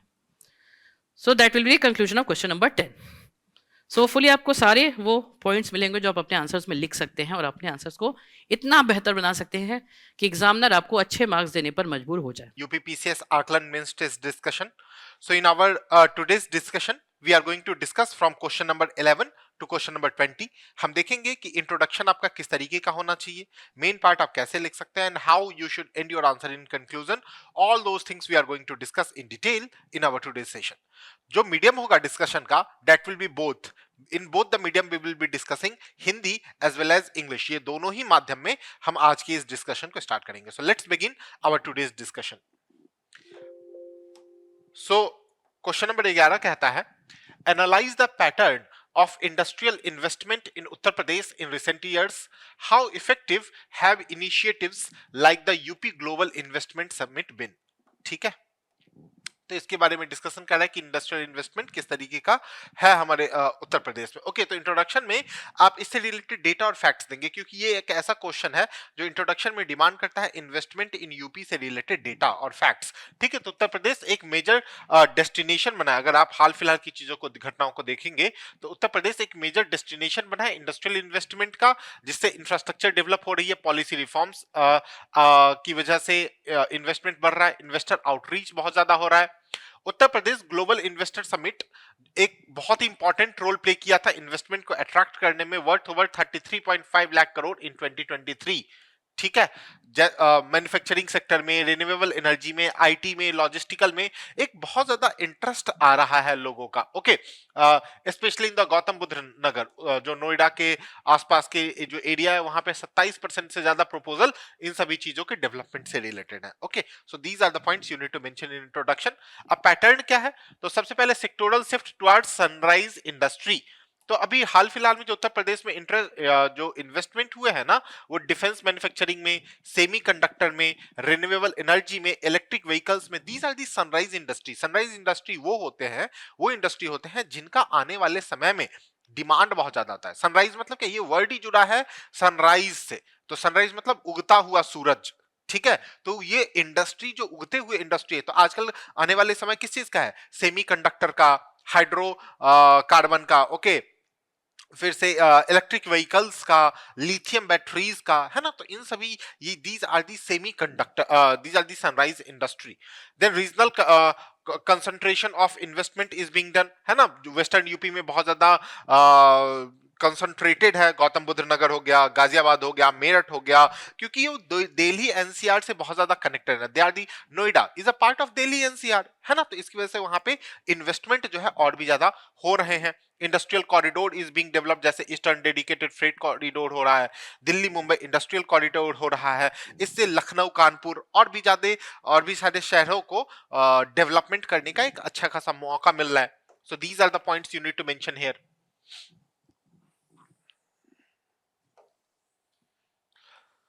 Then there is a growth in the MSME investment also. तो यूपी में एक मेजर ग्रोथ हो रहा है इन micro small and medium enterprises में, especially under the one district one product scheme, जिसमें हैंडीक्राफ्ट है, लेदर है, ब्रासवेयर है, टेक्सटाइल है, इन सब का एक बहुत अच्छा डेवलपमेंट देखा जा रहा है।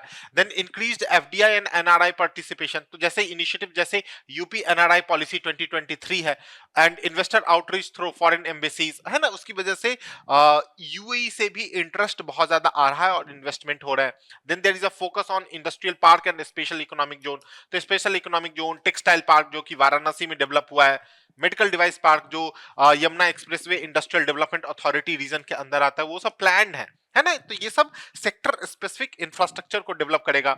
Then public private partnership in industrial infrastructure is being done, है ना। तो पीपीपी बेस्ड डेवलपमेंट होते हैं, इंडस्ट्रियल टाउनशिप बनती है, लॉजिस्टिक्स पार्क्स बनते हैं, skill training centres are gaining the momentum, जैसे कि जिवाड़ इंटरनेशनल एयरपोर्ट है। ओके, तो ये डेवलप हो रहे हैं सो दैट इससे इन्वेस्टमेंट और भी ज्यादा बढ़ेगी।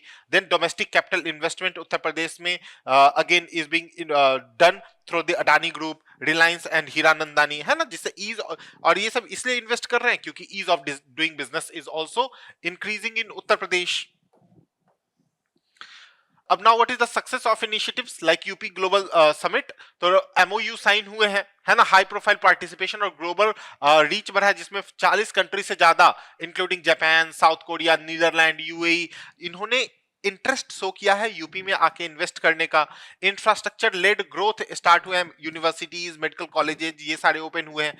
ईज ऑफ डूइंग बिजनेस में यूपी की रैंकिंग जो है वो इंक्रीज करी है, UP climb to second place in the ease of doing business, है ना।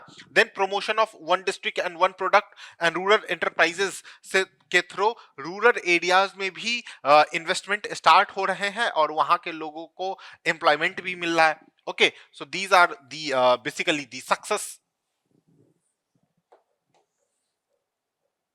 अब ग्रीन और डिजिटल इकोनॉमी के ऊपर भी बहुत ज्यादा फोकस किया जा रहा है, एम्प्लॉयमेंट अपॉर्चुनिटीज भी देखे जा रहे हैं, but there are certain challenges also. Challenges क्या है? Low conversion rate of MoU. देखो, हम मेमोरेंडम ऑफ अंडरस्टैंडिंग तो साइन कर लेते हैं, लेकिन उसे रियलाइज होने में समय लग जाता है और वो कन्वर्ट बहुत कम होता है ना। बहुत सारी चीज, लैंड की तैयार नहीं होना, अप्रूवल नहीं मिलना, है ना, क्रेडिबिलिटी की कमी होना, तो इसकी वजह से। Then land acquisition and rehabilitation bottlenecks are there. Infrastructure और यूटिलिटी सही तरीके से कनेक्टिविटी और लॉजिस्टिकल डेवलपमेंट की कमी की वजह से ये स्टार्ट नहीं होता। स्किल गैप तो is a major obstacle in the development of Uttar Pradesh. Then retipism is there. Okay, logistical arrangement सही तरीके से नहीं हो पाते हैं. So these are the bottlenecks. These are the challenges that investment is facing. फिर आप कंक्लूड करेंगे कि उत्तर प्रदेश एक लेवल प्लेइंग फील्ड है, जहां पे आकर के एक ग्रो सनराइज एरिया है, सनराइज, जहां पे सनराइज इंडस्ट्रीज ओपन किए जा सकते हैं। ओके, बहुत बड़ा लार्ज पॉपुलेशन बेस है जो आपको एक रिक्वायर्ड स्किल सेट को मैच करके देगी, और साथ ही साथ इसके लिए होलिस्टिक डेवलपमेंट के लिए एक स्ट्रॉन्ग पॉलिटिकल विल की भी आवश्यकता है। Okay, so these are the points you need to mention in the conclusion. तो ये था क्वेश्चन नंबर 11। आइए देखते हैं क्वेश्चन नंबर 12 क्या कहता है। So question number 12 says, what are the key policy enablers driving export growth in Uttar Pradesh? Identify the major challenges that must be addressed to enhance the state export competitiveness. ठीक है, तो इससे related है export किस तरीके से बढ़ सकता है यूपी में, उससे रिलेटेड है। तो अगर आप देखोगे इंट्रोडक्शन में, आप बताएंगे कि उत्तर प्रदेश एक इंडिया का लीडिंग एक्सपोर्ट ओरिएंटेड स्टेट बन गया, specially in the handicraft, leather, food processing और टेक्सटाइल। यूपी गवर्नमेंट ने काफी प्रोएक्टिव पॉलिसी अडॉप्ट की है, जिससे एक्सपोर्ट बहुत ज्यादा बढ़ सके, है ना, ट्रेड बढ़ सके, इन्वेस्टमेंट को अट्रैक्ट कर सके, और साथ ही साथ एम्प्लॉयमेंट जनरेशन के ऊपर काम कर सके। ओके, तो these are the points you need to mention in the introduction. Now, what are the key policy enablers driving export growth in the Uttar Pradesh? तो सबसे पहला Uttar Pradesh export promotion policy 2020, ये फिस्कल इंसेंटिव प्रोवाइड करता है, सिंगल विंडो क्लियरेंस देता है, market access support देता है, लॉजिस्टिक फैसिलिटेशन के बारे में बात करता है, जिससे स्टेट का जो शेयर है वो 10% तक इंक्रीज कर गया है। ओके, और यूपी जो एक्सपोर्ट करता है वो सेक्टर्स लाइक कारपेट हो गया, इलेक्ट्रॉनिक्स हो गया, है ना, एग्रीकल्चर गुड्स हो गया। Okay, so these are the things in which UP is exporting their goods and product. Then one district one product scheme is there. So ODOP के माध्यम से जो डिस्ट्रिक्ट की यूनिक प्रोडक्ट है उसको बहुत ज्यादा प्रमोट किया जा रहा है और एक्सपोर्ट किया जा रहा है। Then integrated export hub and trade infrastructure is being developed.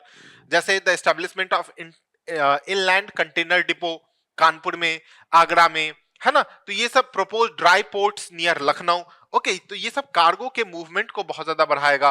Then export promotion industrial parks and mega leather clusters are there to help in boosting the export. Okay, then ease of doing business and digital facilitation is done. UP already second number पे आ चुका है in the ease of doing business.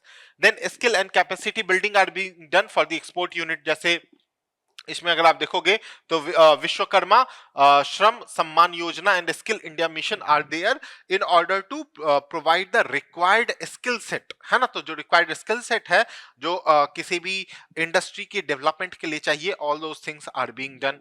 Okay,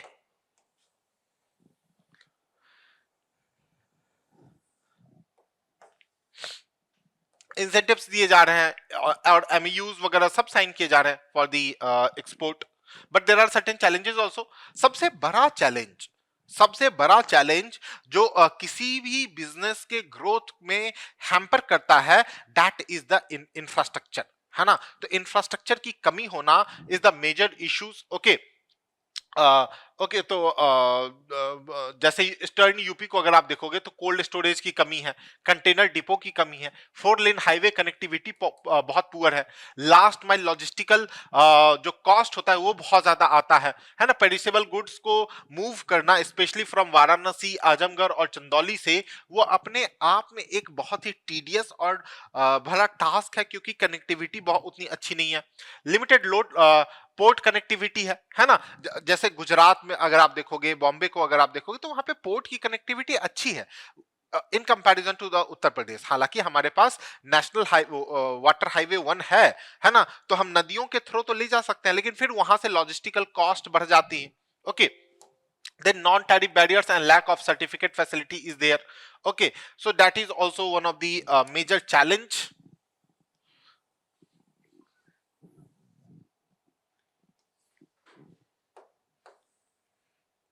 Then credit and working capital constraint is there. MSME के साथ तो सबसे बड़ा challenge यही है कि उनके पास पैसे की बहुत ज्यादा कमी रहती है। स्किल डेफिसिट इज देयर, है ना। कुछ ही प्रोडक्ट के ऊपर हम लोग डिपेंडेंट हैं, है ना। लेदर, टेक्सटाइल, यही कुछ प्रोडक्ट है जिसके ऊपर उत्तर प्रदेश डिपेंडेंट है ना। कंप्लायंस कॉस्ट बहुत ज्यादा है। लेकिन क्या क्या तरीके अडॉप्ट किए जा सकते हैं जिससे एक्सपोर्ट कॉम्पिटिटिवनेस को बढ़ाया जा सके? तो district level export action plan तैयार करने की जरूरत है, जिसे हम लिंक कर सकते हैं वन डिस्ट्रिक्ट वन प्रोडक्ट के साथ। ओके, ट्रेड फैसिलिटेशन सेंटर और लैब्स डेवलप करने की जरूरत है in the respective traded areas. Export logistic infrastructure develop किया जा सकता है, कार्गो फैसिलिटी जैसे वाराणसी में, लखनऊ में, जवार में, है ना। तो एक मल्टी मॉडल लॉजिस्टिकल चीजों को डेवलप किया जा सकता है। Then green and ethical export के ऊपर काम किया जा सकता है ना। ब्रांडिंग और स्टोरी टेलिंग के माध्यम से, जीआई टैगिंग के माध्यम से, ओके, हम अपने उत्तर प्रदेश के प्रोडक्ट को और भी ज्यादा पॉपुलराइज किया जा सकता है। ओके, फ्री ट्रेड अग्रीमेंट को साइन करके जो टैरिफ से रिलेटेड समस्याएं हैं उससे डील की जा सकती है। बाकी के एरियाज से कोलैबोरेट, डिफरेंट डिफरेंट कंट्रीज के साथ कोलैबोरेट करके भी इन चीजों को और बेहतर तरीके से डेवलप किया जा सकता है। Okay, so these are the points you need to mention. फिर आप कंक्लूड करेंगे कि उत्तर प्रदेश के विकास में एक्सपोर्ट का होना बहुत जरूरी है, क्योंकि जब हम एक्सपोर्ट करते हैं तो सिर्फ वो गुड्स का एक्सचेंज नहीं होता है, बट टाइम आने पे, समय आने पे उससे हम टेक्नोलॉजी के भी एक्सचेंज की बातें करते हैं, नॉलेज के भी एक्सचेंज की बात करते हैं एंड कल्चर के एक्सचेंज की भी बातें करते हैं। तो ये सिर्फ हमारे इकोनॉमिक डिप्लोमेसी को ही सार्थक नहीं करेगा, बल्कि ये हमारे कल्चरल और सॉफ्ट पावर डिप्लोमेसी को भी स्ट्रेंथन करने की कोशिश करेगा। Okay, so these are the points you need to mention in the conclusion. Now let's look at the question number 13. Question number 13 says, examine the distribution profile of renewable energy sources in Uttar Pradesh. What are the key challenges hindering their expansion? Suggest measures to accelerate sustainable energy growth in state. तो ये basically Uttar Pradesh में sustainable energy को लेकर के है। तो introduction में आप बताएंगे कि यूपी जो है वो रिन्यूएबल एनर्जी में सस्टेनेबल डेवलपमेंट के मामले में बहुत इंपॉर्टेंट काम कर रहा है। स्टेट की जो सोलर एनर्जी पॉलिसी 2022 है वो एम्बिशियस टारगेट सेट किया of achieving 22,000 megawatt of solar power capacity by 2027 with 14 gigawatt plan for utility scale projects by financial year 2028। Solar energy एक डोमिनेंट रिन्यूएबल एनर्जी सोर्स है और इसे install किया जा रहा है in districts like Jalaun, Prayagraj, है ना। और हम उत्तर प्रदेश बायोमास और स्मॉल हाइड्रो इलेक्ट्रिक प्रोजेक्ट्स को भी की तरफ भी काम कर रहा है, जिससे हमारी जो एनर्जी की रिक्वायरमेंट है उसको डाइवर्सिफाई किया जा सके। Okay, so these are the points you need to mention in introduction. फिर डिस्ट्रीब्यूशन किस तरीके से है, तो solar energy construction concentration in Bundelkhand and Purvanchal region. तो जो सोलर पार्क्स है उसे बुंदेलखंड में, ईस्टर्न यूपी में इंस्टॉल किया जा रहा है due to high solar insolation and barren land availability. इधर खाली जगह बहुत ज्यादा है तो इसलिए वहां पे सोलर पार्क्स को एस्टैब्लिश किया जा रहा है। डिस्ट्रिक्ट लाइक झांसी, चित्रकूट, मिर्जापुर ये सब इमर्जिंग हब बन रहे हैं स्पेशली अंडर द पीएम कुसुम, है ना, जो योजना है। सोलर पंप इनिशिएटिव्स यहाँ पे लिए जा रहे हैं, रूरल हाउस होल्ड को क्लीन एनर्जी का एक्सेस दिया जा रहा है। Then biomass potential in Terai and Gangetic plains are being done. तो शुगर केन बेल्ट जो है western UP particularly Saharanpur, Meerut, Bijnor ये सब मेजर शेयर कंट्रीब्यूट करते हैं in the biomass based energy, है ना, क्योंकि वहां पे शुगर केन प्रोडक्शन बहुत ज्यादा होता है और शुगर केन से आप बायोमास को कर सकते हैं, इथेनॉल ब्लेंडिंग आप वहां पे कर सकते हैं। Okay, then wind energy and limited viability in the state. तो तमिलनाडु के पास, गुजरात के पास विंड एनर्जी बहुत ज्यादा है, उत्तर प्रदेश के पास इस चीज की कमी है ना। तो उत्तर प्रदेश के पास हाई विंड कॉरिडोर की कमी है जिसकी वजह से कमर्शियल विंड एनर्जी डेवलप नहीं हो सकता। जब लेकिन micro wind turbines are being experimented in universities, institutes for localised application, जैसे आगरा में, लखनऊ में यहाँ पे माइनर विंड किया जा रहा है। ठीक है, माइनर विंड एनर्जी के सोर्सेस को हम यूटिलाइज करने की कोशिश कर रहे हैं जिससे लोकल नीड्स को एटलीस्ट फुलफिल किया जा सके। Okay, so these are the things that is being done.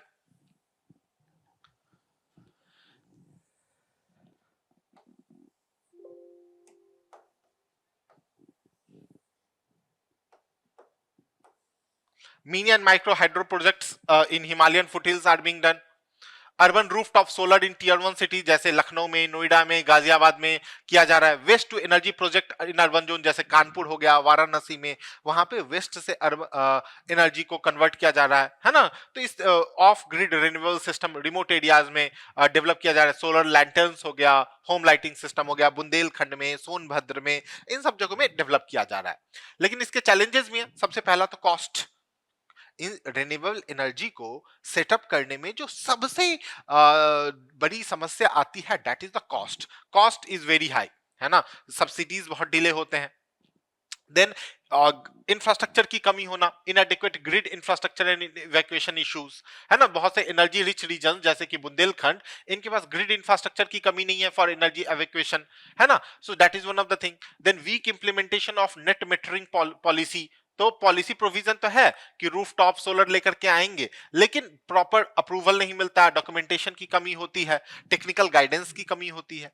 Then poor coordination between agencies, multiple department जैसे UP NEDA, UP PCL, district administration, ये सब अकेले में खुद में काम करते हैं, आपस में कोऑर्डिनेशन और सिनर्जी की कमी रहती है। Then environmental and land use conflict. तो लार्ज सोलर पार्क जैसे कि बुंदेलखंड में, सोनभद्र में, इनके ये फॉरेस्ट के साथ, ग्रेजिंग के साथ, ट्राइबल कम्युनिटीज के लैंड के साथ इनके कॉन्फ्लिक्ट बहुत ज्यादा बढ़ जाते हैं। और जब कॉन्फ्लिक्ट हो जाता है तो जो भी प्रोजेक्ट होते हैं वो हॉल्ट पे चले जाते हैं, that is the issue. Then skilled man power की बहुत ज्यादा कमी है ना, रेगुलेटरी गैप्स बहुत ज्यादा हो रहते हैं। So these are the major challenges that is being faced. Okay, अब मेजर्स क्या क्या लिए जा सकते हैं in order to accelerate sustainable energy growth in UP. तो सबसे पहले district wise renewable energy master plan तैयार करना होगा, है ना, जैसे हर डिस्ट्रिक्ट के लिए अपना लोकल रिसोर्सेस अवेलेबिलिटी के अकॉर्डिंग और उनके कंजम्पशन पैटर्न्स के अकॉर्डिंग ये प्लान तैयार करना होगा, है ना, जैसे कि सोलर पार्क बुंदेलखंड में, बायोमास तराई रीजन में, rooftop in urban hubs, इस तरीके के अप्रोच, लोकलाइज्ड अप्रोच लाने की जरूरत है। ओके, तभी हम वहां के रिसोर्सेस को बेहतर तरीके से यूज कर सकते हैं। Then revamp net metering and rooftop solar subsidy mechanism can be done, है ना। देन ग्रीन एनर्जी कॉरिडोर और इंफ्रास्ट्रक्चर को हम डेवलप कर सकते हैं जिससे लास्ट माइल कनेक्टिविटी बढ़ सके। एनर्जी कोऑपरेटिव और पंचायत लेड मॉडल्स को डेवलप करने की जरूरत है ना, जिससे डिसेंट्रलाइज एनर्जी डिसेंट्रलाइजेशन हो सकता है। ओके, देन स्किल डेवलपमेंट और लोकल एंटरप्रेन्योरशिप के ऊपर काम करना होगा जिससे एम्प्लॉयमेंट जनरेशन में भी काम ना की एम्प्लॉयमेंट जनरेशन भी हो सके और एंटरप्रेन्योरशिप भी बढ़ सके।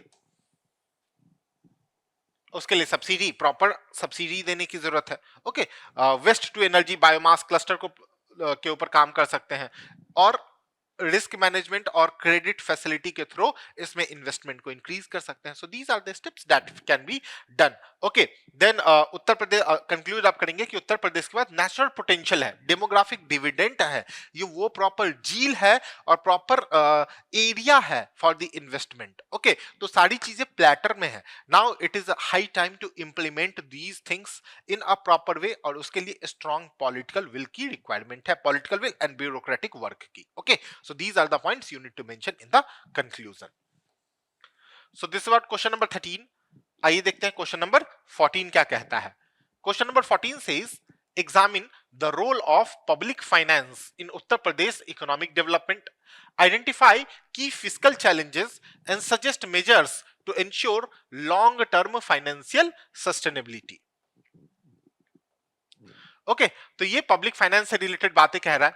तो इंट्रोडक्शन में आप बताएंगे कि पब्लिक फाइनेंस क्या है। It is the management of government revenue, expenditure and debt to support economic stability and public welfare. Uttar Pradesh की अगर बात करें तो पब्लिक फाइनेंस इज अ की instrument for driving economic development, जिससे इंफ्रास्ट्रक्चर की फंडिंग हो सकती है, एजुकेशन को फंड किया जाता है, हेल्थ केयर के ऊपर काम किया जाता है, रूरल एरियाज के अपलिफ्टमेंट के ऊपर काम किया जाता है, एम्प्लॉयमेंट जनरेशन के ऊपर काम किया जाता है। Okay, so these are the thing. Now what is the role of public finance in UP economic development. तो infrastructure development through capital expenditure, तो पब्लिक फाइनेंस के थ्रू लार्ज स्केल इन्वेस्टमेंट होते हैं जिससे expressway, metro project, irrigation, power distribution, ये सारे के ऊपर काम किया जाता है। बहुत से फ्लैगशिप प्रोजेक्ट्स हैं जैसे पूर्वांचल एंड गंगा एक्सप्रेसवे, ये सब कैपिटल डिप्लॉयमेंट, सही जगह पे कैपिटल डिप्लॉयमेंट के ऊपर काम कर रहा है ना, जिससे जॉब क्रिएशन भी हो सके। Then social welfare and poverty alleviation programme is also being done. ये सब कहां से चलेगा? पब्लिक फंडिंग से ही तो चलेगा। तो जैसे मुख्यमंत्री Kanya Sumangala Yojana, Ayushman Bharat scheme, ration subsidies, these are finance through the state budget. Okay, then agriculture और रूरल इकोनॉमी को सपोर्ट मिल रहा है थ्रू कृषि ऋण मोचन योजना, है ना, लोन वेवर योजना है, solar pump distribution is being done, MSP के प्रोक्योरमेंट को लेकर के, है ना। सो ये सारे पब्लिक फाइनेंसेस के थ्रू ही तो काम चल रहे हैं। फिर एजुकेशन और हेल्थ केयर में गवर्नमेंट का सपोर्ट होना, इंश्योरेंस फैसिलिटी का होना, एम्प्लॉयमेंट जनरेशन के ऊपर काम करना, चाहे मनरेगा हो गया, है ना। फिर इंडस्ट्रियल और इन्वेस्टमेंट क्लाइमेट को लेकर के आना, ठीक, और अर्बन लोकल बॉडीज को और डिसेंट्रलाइज करना, क्योंकि उनके पास भी तो फाइनेंस जाते हैं। ग्राम पंचायत हो गया तो they get the funds, no, they get the money, जिससे वो रूरल एरियाज और लोकल एरियाज को के इंफ्रास्ट्रक्चर के ऊपर काम कर सकते हैं, उसे और डेवलप कर सकते हैं। But there are certain challenges also. Challenge क्या है? तो high fiscal deficit and public debt burden.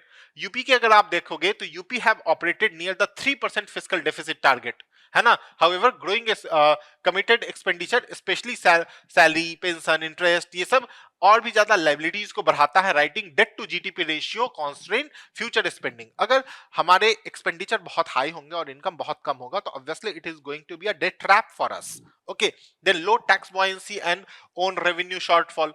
Tax buoyancy का मतलब क्या होता है?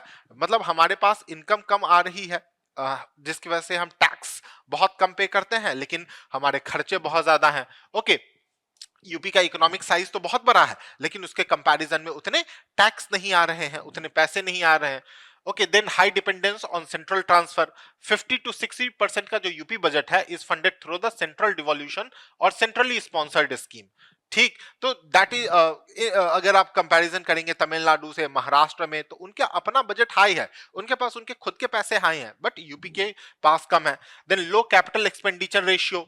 हमारा जो एक्सपेंडिचर है वो कैपिटल एक्सपेंडिचर में बहुत कम होता है. कैपिटल एक्सपेंडिचर वो एक्सपेंडिचर है जहां पे इन्वेस्ट करके आपको रिटर्न में you get some asset. Okay, तो वो इन्वेस्टमेंट बहुत कम होता है. वेलफेयर पॉलिसीज में पैसे ज्यादा जाते हैं. Then leakage and inefficiency in public spending, है ना. सीएजी की रिपोर्ट भी हाईलाइट करती है that there has been a ghost beneficiaries. Ghost beneficiaries मतलब क्या कि पेपर पे, ऑन पेपर पे ये बेनिफिशियरी है ना, उनको पैसा मिल गया. जो रियल लोग हैं जिनको रियल में जरूरत है उन तक पैसा नहीं पहुंच पा रहा है. So that is the leakage, है ना. अब उनके लिए अलग से फिर काम करना पड़ता है, उनको फिर अलग से पैसे देने पड़ते हैं, सपोर्ट प्रोवाइड करना पड़ता है. लिमिटेड आउटकम बजटिंग होती है. इवैल्यूएशन. आउटकम बजटिंग का मतलब क्या है? पहले से पता रहेगा कि अच्छा यहां पे हम इन्वेस्ट कर रहे हैं तो इससे आउटपुट आएगा. जैसे फॉर एग्जांपल आपके पेरेंट्स आपके ऊपर खर्च कर रहे हैं जिससे आप अच्छा एजुकेशन लें, तो वो आउटकम बजटिंग है. आप अच्छी एजुकेशन लेंगे तो अच्छी जॉब पाएंगे, अच्छी जॉब पाएंगे तो आप अपने परिवार का, घर का देखभाल करेंगे, है ना. तो that is the outcome budgeting. तो ये सिंपल वे में you can understand this. So there is a limited outcome budgeting, है ना. So these are the thing. What are the measures to ensure the long term financial sustainability? कौन कौन से measures लिए जा सकते हैं? देखो, enhance tax revenue via digital reform, है ना. टैक्स रेवेन्यू को हम इंक्रीज कर सकते हैं जैसे AI based tax analytics, digitised property mapping, E assessment in GST and excise. इससे हम रेवेन्यू सोर्स अपना बढ़ा सकते हैं और लेके आ सकते हैं. Then rationalisation of subsidy and targeted delivery. हमें वहीं पे सब्सिडी देने की जरूरत है जहां पे जिन लोगों को रिक्वायर्ड है ना, जिनको सब्सिडी की रिक्वायरमेंट होती है, we need to provide subsidy to them. तो that this is what we call the rationalisation of subsidy. और टारगेटेड डिलीवरी होनी चाहिए. Through direct benefit transfer we need to provide support to the needy one directly. Okay, so that needs to be done.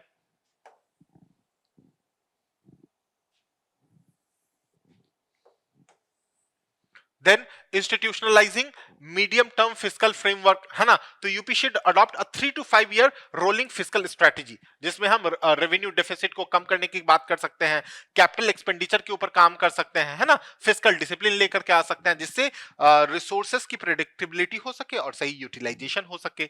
Public financial management reform के ऊपर हमें काम करना चाहिए. Then public asset और लैंड बैंक्स को बेहतर तरीके से हमें मोनेटाइज करने की जरूरत है. ओके, नॉन टैक्स रेवेन्यू को बढ़ाने की जरूरत है.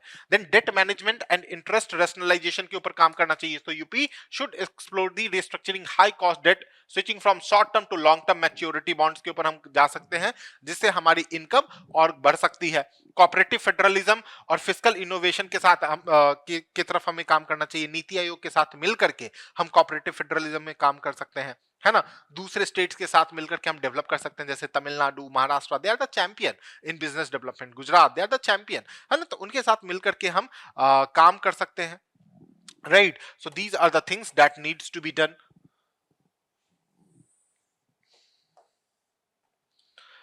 फिर अंत में आप कंक्लूड करेंगे कि सस्टेनेबल पब्लिक फाइनेंस जो होती है वो बैकबोन होती है. अगर हम अपने फाइनेंसेस को सही तरीके से स्ट्रीमलाइन नहीं करेंगे, सही तरीके से चैनलाइज नहीं करेंगे, तो जो क्राइसिस श्रीलंका में आई थी 2 साल पहले, वो क्राइसिस किसी भी जगह पे आ सकती है. ठीक है. So we need to work properly on our financial management, otherwise this asset will turns into liability. Okay, so these are the points you need to mention in the conclusion. So this is about question number 14. Now let's discuss about question number 15। आइए देखते हैं question number 15 क्या कहता है। देखो question number 15 कहता है, evaluate the importance of sericulture and beekeeping as supplementary income sources for farmers in Uttar Pradesh. What challenges do these sectors face and how can they be addressed? ठीक है, तो B keeping के और sericulture के से related ये question है। तो इंट्रोडक्शन में आप बताएंगे सेरिकल्चर से रिलेटेड कि सेरिकल्चर एंड बी कीपिंग एक क्लाइमेट रेजिलिएंट, लो इन्वेस्टमेंट, सप्लीमेंट्री लिवलीहुड है फॉर फार्मर्स इन उत्तर प्रदेश। ये रूरल इनकम को और भी ज्यादा डाइवर्सिफाई करता है, विमेन एम्पावरमेंट को बढ़ाता है, एग्रो इकोलॉजिकल सस्टेनेबिलिटी के ऊपर काम करता है और वैल्यू एडिशन करता है। किसमें? प्राइमरी सेक्टर में। प्राइमरी सेक्टर कौन सा? एग्रीकल्चर का। ओके, ये नॉन फार्म रूरल एंटरप्राइजेस है जो अलाइन करता है in doubling the income of the farmers, है ना। So this is what you need to mention in the introduction. इसकी इंपॉर्टेंस क्या है? तो सबसे पहले source of additional and assured income है फार्मर के लिए। तो सेरिकल्चर और बी कीपिंग जो है ये इनकम अपॉर्चुनिटीज प्रोवाइड करता है in the lean agrarian seasons. हर बार तो एग्रीकल्चर का सीजन होता नहीं है, तो उस टाइम पीरियड में this can be a source of income. Farmers इससे 50,000 to 70,000 एनुअली अर्न कर सकते हैं through small scale bee keeping and mulberry farming, है ना। तो ये एक सप्लीमेंट्री इनकम सोर्स प्रोवाइड करता है फार्मर को। It requires low land and investment requirement, ये बहुत ही स्मॉल लैंड होल्डिंग्स में हो सकता है। Okay, then employment generation and women employment can be done. तो ये जेंडर इंक्लूसिव ग्रोथ लेकर के आता है। ओके, जहां पे women can participate in the beekeeping और वहां से वो अपना इनकम भी कर सकती हैं।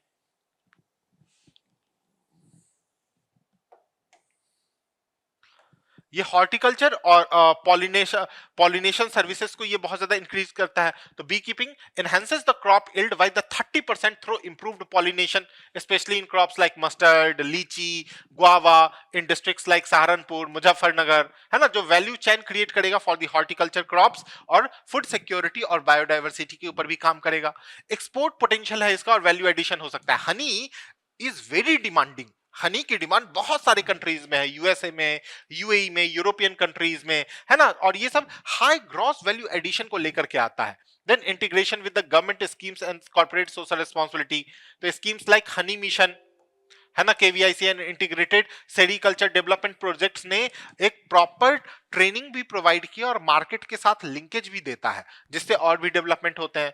Then entrepreneurship and rural startup culture is being done. बहुत से यूथ इनके साथ जुड़े हैं, है ना, जिससे लोकल लेवल पे employment generation are also being taken care of. Now what are the challenges faced by them? तो सबसे पहला lack of awareness and skill training. बहुत से फार्मर्स को पता ही नहीं है साइंटिफिक टेक्निक्स कि किस तरीके से बी कीपिंग की जा सकती है, जिससे उनका डेवलपमेंट कम होता है। मार्केट लिंकेज और प्राइस फ्लक्चुएशंस की वजह से जो फार्मर्स की इनकम है वो स्टैग्नेंट रह जाती है, उतनी ग्रोथ नहीं हो पाती।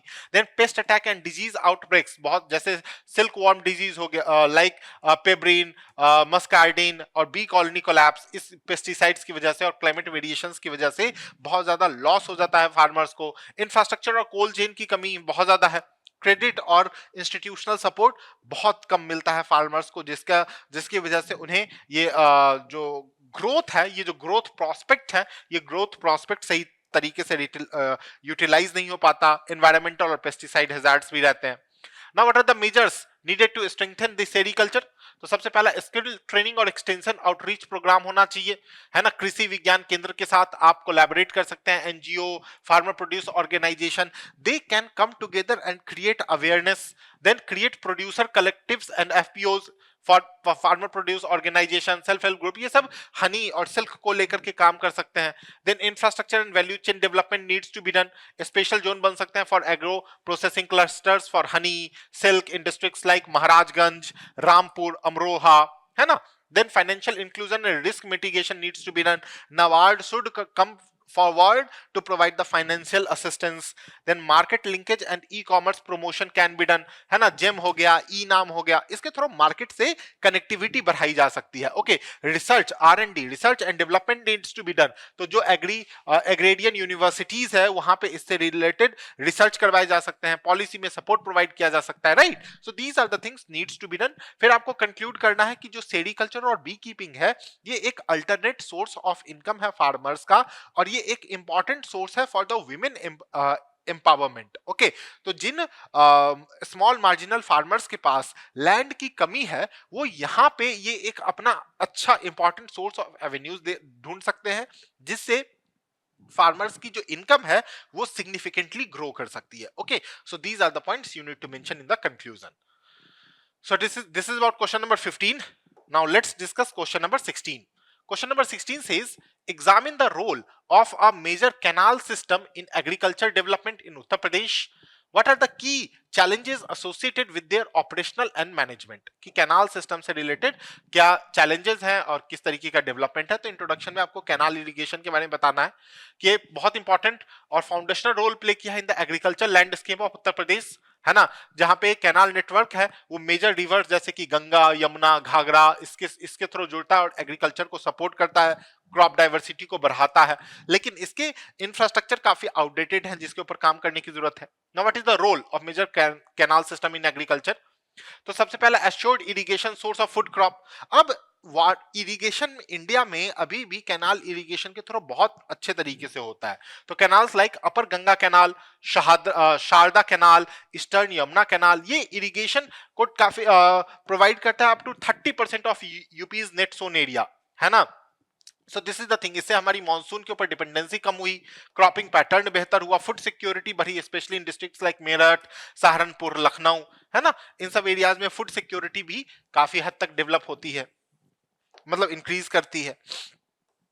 Then there is a promotion of multiple cropping and crop diversification. तो canal fed region multiple cropping cycles को लेकर के आते हैं, स्पेशली इन अपर दोआब, है ना। Farmers can grow wheat, rice, sugar cane, horticulture crop due to the water supply, है ना, इन कंटिन्यूअस वाटर सप्लाई, जिससे इनकम भी बढ़ती है और क्रॉप डाइवर्सिफिकेशन भी होता है। एग्रेरियन मैकेनाइजेशन को भी इससे सपोर्ट मिलता है, ठीक है।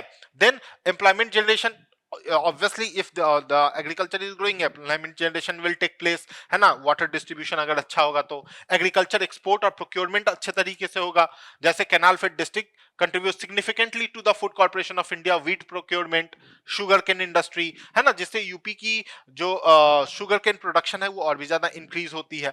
Then groundwater over exploitation को भी ये रोकता है, कैनाल इरिगेशन से जो ग्राउंड वाटर का जो एक्सप्लॉइटेशन होता है ना, तो वो भी इस चीजों से रुकती है और वहां पे भी उत्तर प्रदेश को एक बेनिफिट मिलता है। देन सोशल इक्विटी आती है through in the inclusive areas, है ना। So that is also one of the thing. However there are certain challenges also.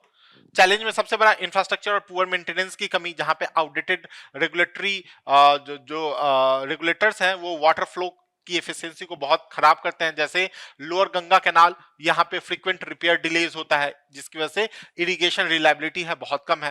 Then inequitable water distribution and tail end deprivation, है ना।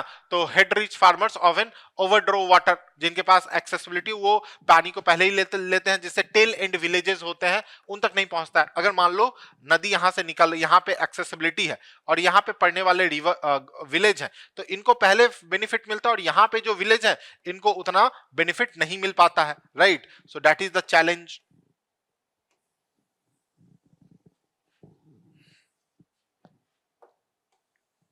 Seepage का बहुत ज्यादा lost होता है बिकॉज ऑफ 30 ब्रोकन कैनाल्स, 30 से 40% वाटर सीपेज के थ्रू बाहर हो जाते हैं। इंस्टीट्यूशनल और कम्युनिटी पार्टिसिपेशन बहुत कम है।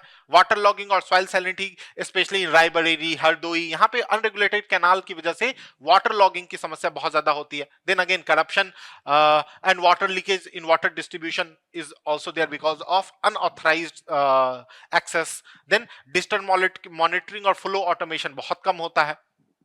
So these are the challenges. What needs to be done? तो कैनाल इरिगेशन और इंफ्रास्ट्रक्चर को मॉडर्नाइज करने की जरूरत है। ओके, वाटर यूजर एसोसिएशन बनाने की जरूरत है। ओके, जिससे हम वाटर कैनाल के थ्रू जो आने वाले पानी है उसका सही तरीके से यूटिलाइजेशन हो सके। Use of GIS and internet of thing for water monitoring.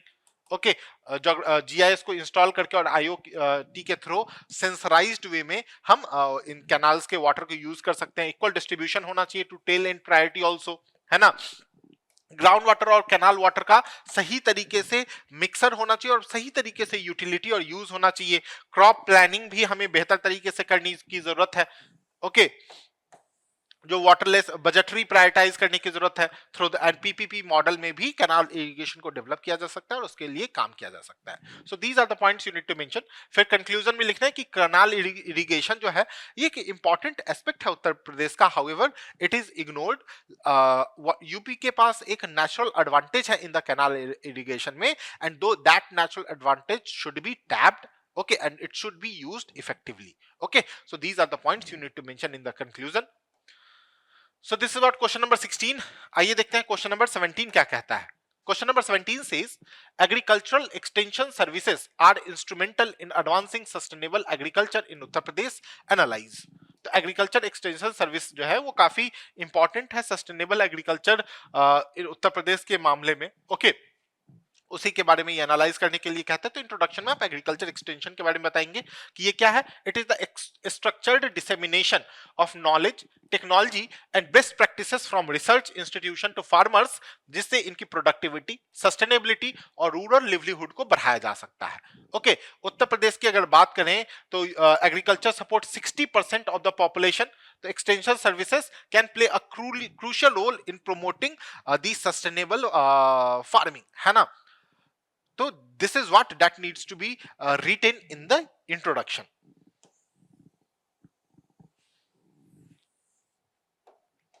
Now what is the instrumental role of agriculture extension services, जिससे यूपी का एग्रीकल्चर स्टार्ट हो सकता है, डेवलप हो सकता है। तो सबसे पहला technology transfer and farmer training, है ना। तो जैसे कृषि विज्ञान केंद्र है, वहां पे रिसर्च होते रहते हैं, तो वहां की टेक्नोलॉजी को वहां से डेवलप हुई टेक्नोलॉजी को हम फार्मर को कैरी फॉरवर्ड करेंगे, जिससे एग्रीकल्चर और डेवलप होगा।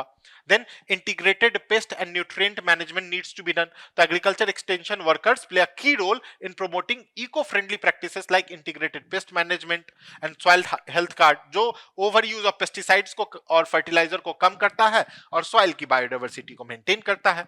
Government scheme and linkage and subsidies should be linked, है ना। तो एक्सटेंशन सर्विसेज जो होता है ये फार्मर को वेलफेयर स्कीम के साथ कनेक्ट करते हैं। ओके, जैसे पीएम किसान, PM Fasal Bima Yojana, soil health initiative, क्वाइल्ड क्रॉप डाइवर्सिफिकेशन को भी प्रमोट करता है, oil seed, sugar cane, horticulture. Okay, इन सब में प्रमोशन होता है। साथ ही साथ ऑर्गेनिक और नेचुरल फार्मिंग की तरफ भी एग्रीकल्चर एक्सटेंशन सर्विसेज लेकर के जाते हैं। ओके, जिससे फार्मर्स की तो इनकम बढ़ती ही है, साथ ही साथ जो सॉइल की जो प्रोडक्ट की जो क्वालिटी है वो भी एनहांस होती है, जिसके डिमांड इंटरनेशनल मार्केट में भी बहुत ज्यादा होते हैं। डिजास्टर और क्लाइमेट रेजिलियंस एडवाइजरी भी प्रोवाइड करता है ना, बुंदेलखंड रीजन में, तराई रीजन में। ओके, सस्टेनेबल इरिगेशन टेक्निक लेकर के आते हैं। However, there are certain challenges also. सबसे पहला चैलेंज यही है कि वर्ड फोर्स और मैन पावर की कमी होना। Okay, that is the thing. उनकी ट्रेनिंग की कमी होना, that is also one of the challenge. Then लोगों के पास अवेयरनेस की कमी है। Farmers they are not aware because of their illiteracy, digital access, है ना। तो उनके पास सर्विसेज के बारे में, चीजों के बारे में उतनी पता नहीं होती है। प्राइवेट सेक्टर और रिसर्च इंस्टीट्यूशन के साथ लिंकेजेस बहुत कम है, कोऑर्डिनेशन बहुत कम है। इंफॉर्मेशन और कम्युनिकेशन टेक्नोलॉजी का बहुत कम यूज होता है। ई नैम प्लेटफॉर्म को बहुत कम फार्मर्स यूज करते हैं। Political and administrative apathy is there, है ना। ब्यूरोक्रेट्स के फ्रीक्वेंट ट्रांसफर होते रहते हैं और फ्रीक्वेंट ट्रांसफर की वजह से वो चीजों को सही तरीके से इंप्लीमेंट नहीं कर पाते हैं। Then there is a lack of community participation and customization, है ना। टॉप डाउन इंप्लीमेंटेशन की होने की वजह से रूरल और लोकल एरिया पे जो रिक्वायरमेंट है वो रिक्वायरमेंट ही मीट नहीं हो पाता। Okay, so these are the challenges. Now what is the way forward, क्या कर सकते हैं। तो there should be a recruitment and capacity building, है ना। रिक्रूटमेंट होना चाहिए, मैन पावर को बढ़ाना चाहिए। डिजिटल प्लेटफॉर्म और इंफॉर्मेशन कम्युनिकेशन टेक्नोलॉजी के साथ प्रॉपर सिनर्जी और इंटीग्रेशन होना चाहिए। Decentralization planning should be done. Gender sensitive and inclusive approach needs to be adopted. और साथ ही साथ पीपीपी के मॉडल के से हम इन चीजों को और भी ज्यादा डेवलप कर सकते हैं। Private investment should be increased, है ना। मॉनिटरिंग प्रॉपर होनी चाहिए। एंड एक्सटेंशन सर्विसेज को हम क्रेडिट फैसिलिटी के साथ लिंक कर सकते हैं, जिससे फार्मर का और एग्रीकल्चर एक्सटेंशन सर्विसेज दोनों का बेनिफिट हो सके। So twin benefit needs to be realised. तो ये सारे पॉइंट्स लिखने हैं, फिर कंक्लूजन में आपको इसकी समराइज करते हुए इसके फ्यूचरिस्टिक अप्रोच के बारे में बताना है कि एग्रीकल्चर एक्सटेंशन सर्विस जो है वो फार्मर्स के लिए एक इंटेलेक्चुअल सपोर्ट का काम करता है, जहां पे इंटेलेक्चुअल डेवलपमेंट होती है फार्मर्स की, और फार्मर्स को सही जानकारी मिलती है regarding the crop and the cropping pattern. Okay, so these are the points you need to mention in the conclusion. Okay, so this is about question number 17. आइए देखते हैं क्वेश्चन नंबर 18 क्या कहता है. Question number 18 says discuss the ecological significance of bird sanctuaries in Uttar Pradesh, examine the major threats to their conservation and highlight recent state level initiative aimed at protecting avian habitats. Okay, so basically introduction में आप bird centuries के बारे में बताएंगे कि उत्तर प्रदेश में जो bird sanctuaries हैं they are the protected areas, है ना, for the conservation of avian species and their habitats. ये सब क्रूशियल रोल प्ले करते हैं in preserving biodiversity, supporting migratory patterns and maintaining ecological balance. कुछ नोटेबल सेंचुरीज हैं जैसे समन, नवाबगंज, ओके, पार्वती, अर्गा. ओके, ये सब वाइटल स्टॉप पावर्स है for the migratory birds and support diverse resident bird population. Okay, so these are the points you need to mention in the introduction. फिर इसके ecological significance क्या है, तो they play as a biodiversity hotspot जो migratory routes को support करता है. तो सेंचुरीज लाइक नवाबगंज, समन, सूर सरोवर, है ना, along the central Asian flyway, ये सब थाउजेंड्स ऑफ माइग्रेटरी बर्ड्स को होस्ट करता है in Eurasia and the Himalayas region. Okay, ये सब इकोलॉजिकल डाइवर्सिटी प्रोवाइड करने की कोशिश करते हैं. Then natural pest control and pollination services are also there. तो birds like kingfishers, storks, bulbul, ये सब की रोल प्ले करते हैं in controlling the insect population, जिससे पॉलिनेशन भी सही तरीके से होता है. Then wetland based climate resilience is also being done.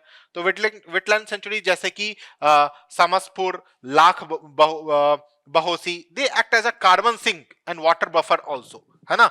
Carbon sink मतलब क्या होता है, क्योंकि CO2 एमिशन बहुत ज्यादा होते हैं, है ना, तो अगर आप प्लांट्स बहुत ज्यादा लगाओगे, पेड़ पौधे लगाओगे, तो वो क्या करेगा, कार्बन डाइऑक्साइड को अब्सॉर्ब करेगा. So they act as a carbon sink, है ना.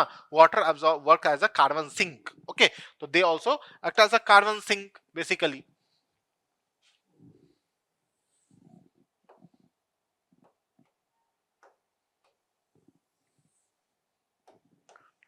देन न्यूट्रिएंट रिसाइकलिंग और इकोसिस्टम प्रोडक्टिविटी के ऊपर भी काम करता है.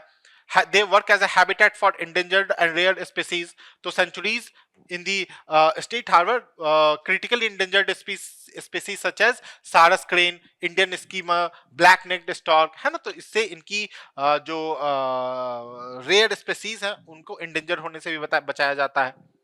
Then community-based ecotourism and livelihoods are also being done. तो bird sanctuaries like Okhla and Patna झेल, ये सब इको टूरिज्म को भी प्रमोट करता है, जिससे लोकल एरिया की लिवलीहुड भी प्रमोट होती है.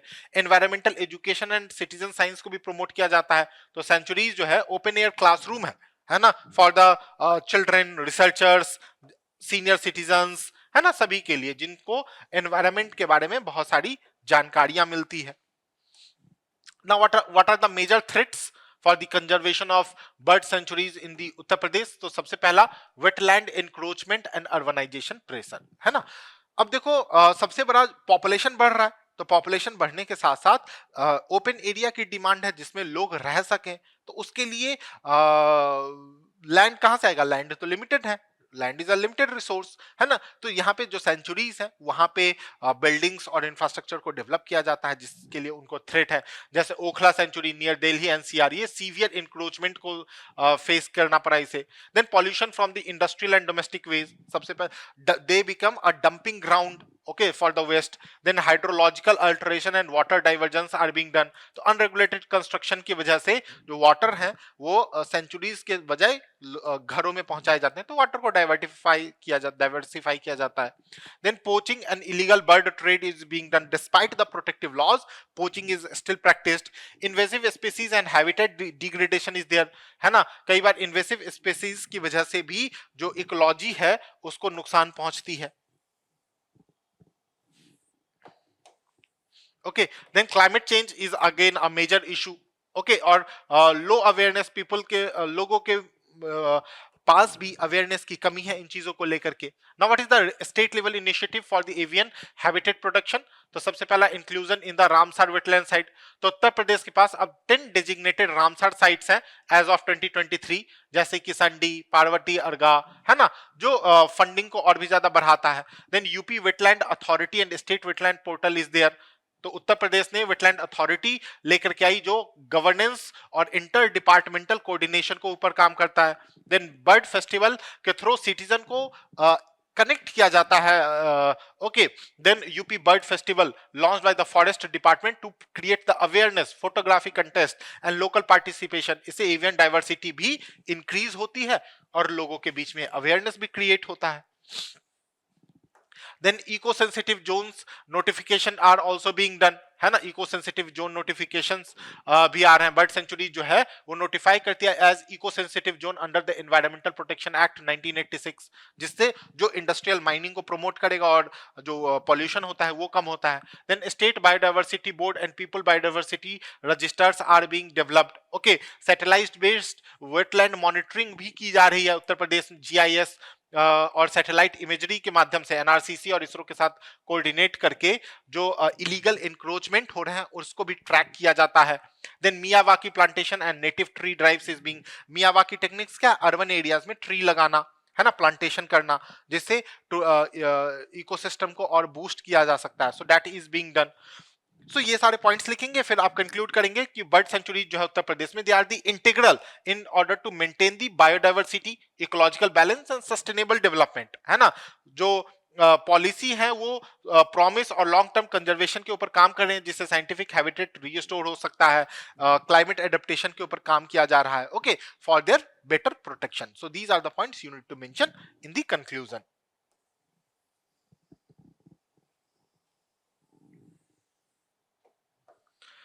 So this is about question number 18. Now let's discuss question number 19. Question number 19 says, examine the ecological and socio-economic relevance of wetland in Uttar Pradesh, identify the major threats being faced by them and suggest effective measures for their conservation and sustainable use. तो introduction में आप wetlands के बारे में बताओगे कि wetlands in Uttar Pradesh include flood plains, oxbow lakes, marshes, manmade tanks, critical ecological balance and socio economic stability के ऊपर ये काम करते हैं, है ना। लेकिन ये फ्रेजाइल इकोसिस्टम और की वजह से डिग्रेडेशन फेस कर रहे हैं ड्यू टू अनरेगुलेटेड डेवलपमेंट, और इसके लिए रिक्वायर्ड कंजर्वेशन की जरूरत, it required conservation. Okay, now what is the ecological and socio-economic relevance of wetland in UP? तो सबसे पहले they act as a biodiversity hotspot and migratory bird habitats. तो अगर आप wetland देखोगे समन में, समसपुर में, नवाबगंज में, सूर सरोवर में, तो ये सब habitat है for the endangered and the migratory species. Okay, for birds like sarus crane, bar-headed goose. Okay, तो ये सब ecosystem critical है for the Central Asian flyway. Okay. Then flood mitigation और ग्राउंड वाटर रिचार्ज में भी ये सब बहुत काम करते हैं, specially in the Yamuna plains. Then they provide the livelihood support through the fishery and agriculture, है ना। ये गोरखपुर में, आजमगढ़ में, ओके, ये सब फूड सिक्योरिटी को लेकर के बहुत ज्यादा काम करते हैं और एक प्रॉपर लिवलीहुड प्रोवाइड करता है for the local people. They again act as a carbon sink, है ना, और क्लाइमेट रेजिलियंस के ऊपर भी काम करते हैं। Then there is a cultural and religious significance also. So several wetland hold deep spiritual and cultural value also, जैसे रामगढ़ ताल, मानसरोवर ताल, जहाँ पे रिचुअल्स, फेस्टिवल्स भी मनाए जाते हैं। Pilgrimages are also being done, जो एक सोशियो कल्चरल एस्पेक्ट्स को भी दर्शाता है। Then water purification and nutrient recycling के लिए भी ये जो वेटलैंड है ये एक काम करते हैं, because wetlands they are the natural filter pollutants, क्योंकि जो ये हेवी मेटल्स को, एक्सेस न्यूट्रिएंट के थ्रू को कंज्यूम करते हैं, वेजिटेशन को एक प्रॉपर न्यूट्रिएंट प्रोवाइड करते हैं। ओके, वाटर क्वालिटी को भी ये बढ़ाते हैं। इको टूरिज्म के थ्रू एम्प्लॉयमेंट जनरेशन भी होता है। हाइड्रोलॉजिकल बफर का काम करते हैं between urban and rural landscape. तो अर्बन वेटलैंड्स लाइक कुरकाल, पार्वती ताल, है ना, ये रन ऑफ का काम करता है, जिससे इरोजन नहीं होते हैं और ecological buffer is being created. But there are certain threats also जो फेस किए जा रहे हैं, सबसे बड़ा थ्रेट है इंक्रोचमेंट का और लैंड कन्वर्जन का। तो wetland like Haidpur, Surajkund, they are facing the threat from the real estate. Then pollution from the industrial and domestic sources. Okay, तो हाई बायोकेमिकल ऑक्सीजन डिमांड बढ़ रहा है because of the pollution. then invasive species and habitat degradation is being done, फिर hydrological disruption and water divergence again is being done, climate change और erratic rainfall again is creating a problem, है ना। और साथ ही साथ week enforcement जो होती है ना पॉलिसीज की, तो वीक इन्फोर्समेंट के थ्रू और गवर्नेंस से रिलेटेड चैलेंजेस के थ्रू भी चीजें खराब हो रही हैं। Now what are the measures required for the conservation? तो सबसे पहला मैपिंग होना चाहिए, डिमार्केशन होना चाहिए and legal notification should be done. Okay, then integrated water management plan needs to be done, community based participation। देखो कोई भी चीजें तभी डेवलप होगी when there is a community participation। okay, तो community participation के बिना things cannot develop properly, so community participation needs to be ensured। then sustainable livelihood और इको टूरिज्म डेवलपमेंट हो सकता है। वाटर क्वालिटी को, वेस्ट वाटर रेगुलेट को अगर आप रेगुलेट करेंगे तो वाटर क्वालिटी जो है, water quality will also be maintained. Hydrological regimes को डेवलप करने की जरूरत है और साथ ही साथ कैपेसिटी बिल्डिंग, एक state level wetland capacity building develop करने की जरूरत है। Okay, so these are the things needs to be done. फिर आप कंक्लूड करेंगे कि वेटलैंड सिर्फ हमारे बायोडाइवर्सिटी के लिए ही नहीं बल्कि कल्चरल प्रमोशन के लिए और लोकल लिवलीहुड के लिए भी बहुत ज्यादा इंपॉर्टेंट है, इसीलिए इसका प्रोटेक्शन और प्रिजर्वेशन होना is should be the top priority from ecological and economic perspective. Okay, so these are the points you need to mention in the conclusion. So this is about question number 19. Now let's discuss the last question of today, question number 20. It says, assess the causes of pollution in the Ganga river within Uttar Pradesh. What measures have been taken under Namami Gange and how effective have they been?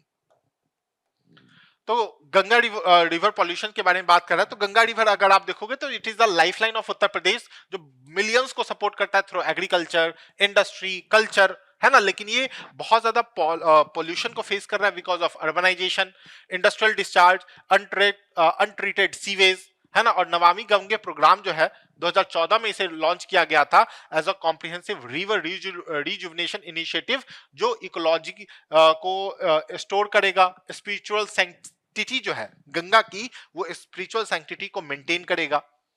तो ये सारे points आपको लिखने हैं introduction में। फिर इसका cause क्या है? तो सबसे पहला अनरेगुलेटेड डोमेस्टिक सीवेज डिस्चार्ज। तो कानपुर में, वाराणसी में, प्रयागराज में बहुत से litres of untreated sewage daily river में जाते हैं, जिससे वहां उनकी जो बायोलॉजिकल ऑक्सीजन डिमांड है वो भी बढ़ती है ना। पॉल्यूशन इंक्रीज होता है because of this untreated sewage leakage into the water. Then industrial effluence from ternadies and dyeing units, जो पॉल्यूटिंग इंडस्ट्री है स्पेशली इन कानपुर, उन्नाव, ये सब क्रोमियम को, डाइज को, अदर टॉक्सिक केमिकल्स को डायरेक्टली डिस्चार्ज करते हैं गंगा में। Then open defecation and poor sanitation in the rural areas. Swachh Bharat Abhiyan तो है but still due to the lack of infrastructure these things are being done. Then dumping of solid waste and plastics, जो गंगा में गंगा दशहरा के time पे आप जाओगे अगर संगम areas में आप चले जाओ, वहां पे आपको बहुत गंदगी दिख जाएगी। Then agriculture run off containing pesticide and fertilizer, है ना। तो रिवर जो है ये हाई न्यूट्रिएंट लोड्स रिसीव करता है from farmlands in district like Ballia, Ghazipur, ये रन ऑफ की वजह से यूट्रिफिकेशन होता है। Then religious ceremonies and floating corpses, है ना। देखो कई बार क्या होता है, जैसे महाकुंभ के टाइम में बहुत ज्यादा गंदगी हो गई थी। ओके, बताया जा रहा था कि जो गंगा का रिवर है वो बहुत पॉल्यूट हो गया है, okay, because of large congregation. फिर sand mining is another issue, जिसकी वजह से जो पॉल्यूशन जो है वो और ज्यादा बढ़ता है। Now what are the measures taken under the Namami Gange? तो सबसे पहले construction and upgradation of sewage treatment plant, है ना। सीवेज ट्रीटमेंट प्लांट का कंस्ट्रक्शन हुआ है। Then zero liquid discharge mandate for industries की रियल टाइम एफ्लुएंट मॉनिटरिंग होगी और जीरो लिक्विड डिस्चार्ज होगा। Then urban river rejuvenation through ghats and crematoria, है ना। घाट्स को डेवलप किया जा रहा है स्पेशली इन वाराणसी में, जैसे नमो घाट और डिफरेंट घाट्स डेवलप किए गए, वहां पे क्लीनलीनेस को बढ़ाया गया, सैनिटेशन को बढ़ाया गया है। बायोडाइवर्सिटी और एफॉरेस्टेशन प्रोजेक्ट्स को डेवलप किए जा रहे हैं स्पेशली इन द की गैंजेटिक, डॉल्फिन्स को, टर्टल्स को, है ना, जिससे इनका इकोसिस्टम डेवलप हो सके। Then public participation and awareness campaign is being done, NGO के को इंक्लूड किया जा रहा है, मॉनिटरिंग की जा रही है through GIS and real time data. Okay, inter state coordination से national mission for clean Ganga के और डिस्ट्रिक्ट गंगा कमेटी के साथ प्रॉपर कोऑर्डिनेशन करके भी चीजों को डेवलप किया जा रहा है। How effectiveness it has been, तो according to CPCB data, stretches near Varanasi and Kanpur have witnessed improvement in the dissolved oxygen level and reduction in the fecal coliforms, है ना। तो that is one of the thing जिससे water quality बढ़ी, sewage treatment capacity बढ़ा है। तो उत्तर प्रदेश has seen a significant rise in the sewage capacity from about 400 MLD to over 1000 MLD, है ना, post नमामि गंगे। फिर enhance citizen participation and awareness, लोग environment के बारे में अवेयर हुए हैं। डायरेक्ट इंडस्ट्रियल डिस्चार्ज में कमी आई है। अर्बन इंफ्रास्ट्रक्चर डेवलपमेंट एक्सलेटेड तो हुआ है, लेकिन घाट्स भी बहुत ज्यादा उस तरीके से डेवलप हुए हैं। Okay, slow progress in rural river bank areas, तो सीवेज इंफ्रास्ट्रक्चर में रूरल एरियाज में और ओपन अभी भी हो रही है, लेकिन वहां पे प्रोग्रेस बहुत कम है। Okay, that needs to be taken care of. Now data transparency and accountability gap is there. Behavior and cultural changes are still there, that is still evolving. So these are the points you need to mention here. Okay. फिर बता रहा है कि नमामि गंगे जो है वो एक तरीके के कॉम्प्रिहेंसिव और एम्बिशियस फाउंडेशन है for the Ganga river rejuvenation in Uttar Pradesh, है ना। प्रोग्रेस इंफ्रास्ट्रक्चर में, अवेयरनेस में, मॉनिटरिंग में विजिबल है, but it needs to be more enforced. Rural sanitation के ऊपर काम करने की जरूरत है, जिससे कल्चरल ट्रांसफॉर्मेशन अच्छे से हो सके। और देखो, holistic participation is required for the environmental justice, technology and public ethics is essential to truly restore the sacred Ganga, है ना। तो पब्लिक अगर पार्टिसिपेशन बढ़ जाएगा, ओके, जैसे कई बार उत्तराखंड हाईकोर्ट ने क्या किया, गंगा को एक नेचुरल पर्सन की संज्ञा दे दी, अब उनके पास उनके अधिकार है, राइट। सो इस तरीके की चीजें की जा सकती है in order to restore the holy river Ganga. Okay, so these are the points you need to mention in the conclusion. So this is all about today's discussion, जहां पे हमने क्वेश्चन नंबर 11 से लेकर के क्वेश्चन नंबर 20 को देखा और समझा कि इंट्रोडक्शन कैसा होना चाहिए, मेन पार्ट आप किस तरीके से लिख सकते हैं, how you should present your answer and how you should end your answer in conclusion, all those things we have discussed in detail. So this is all for today, done for the day. Thank you so much and all the best.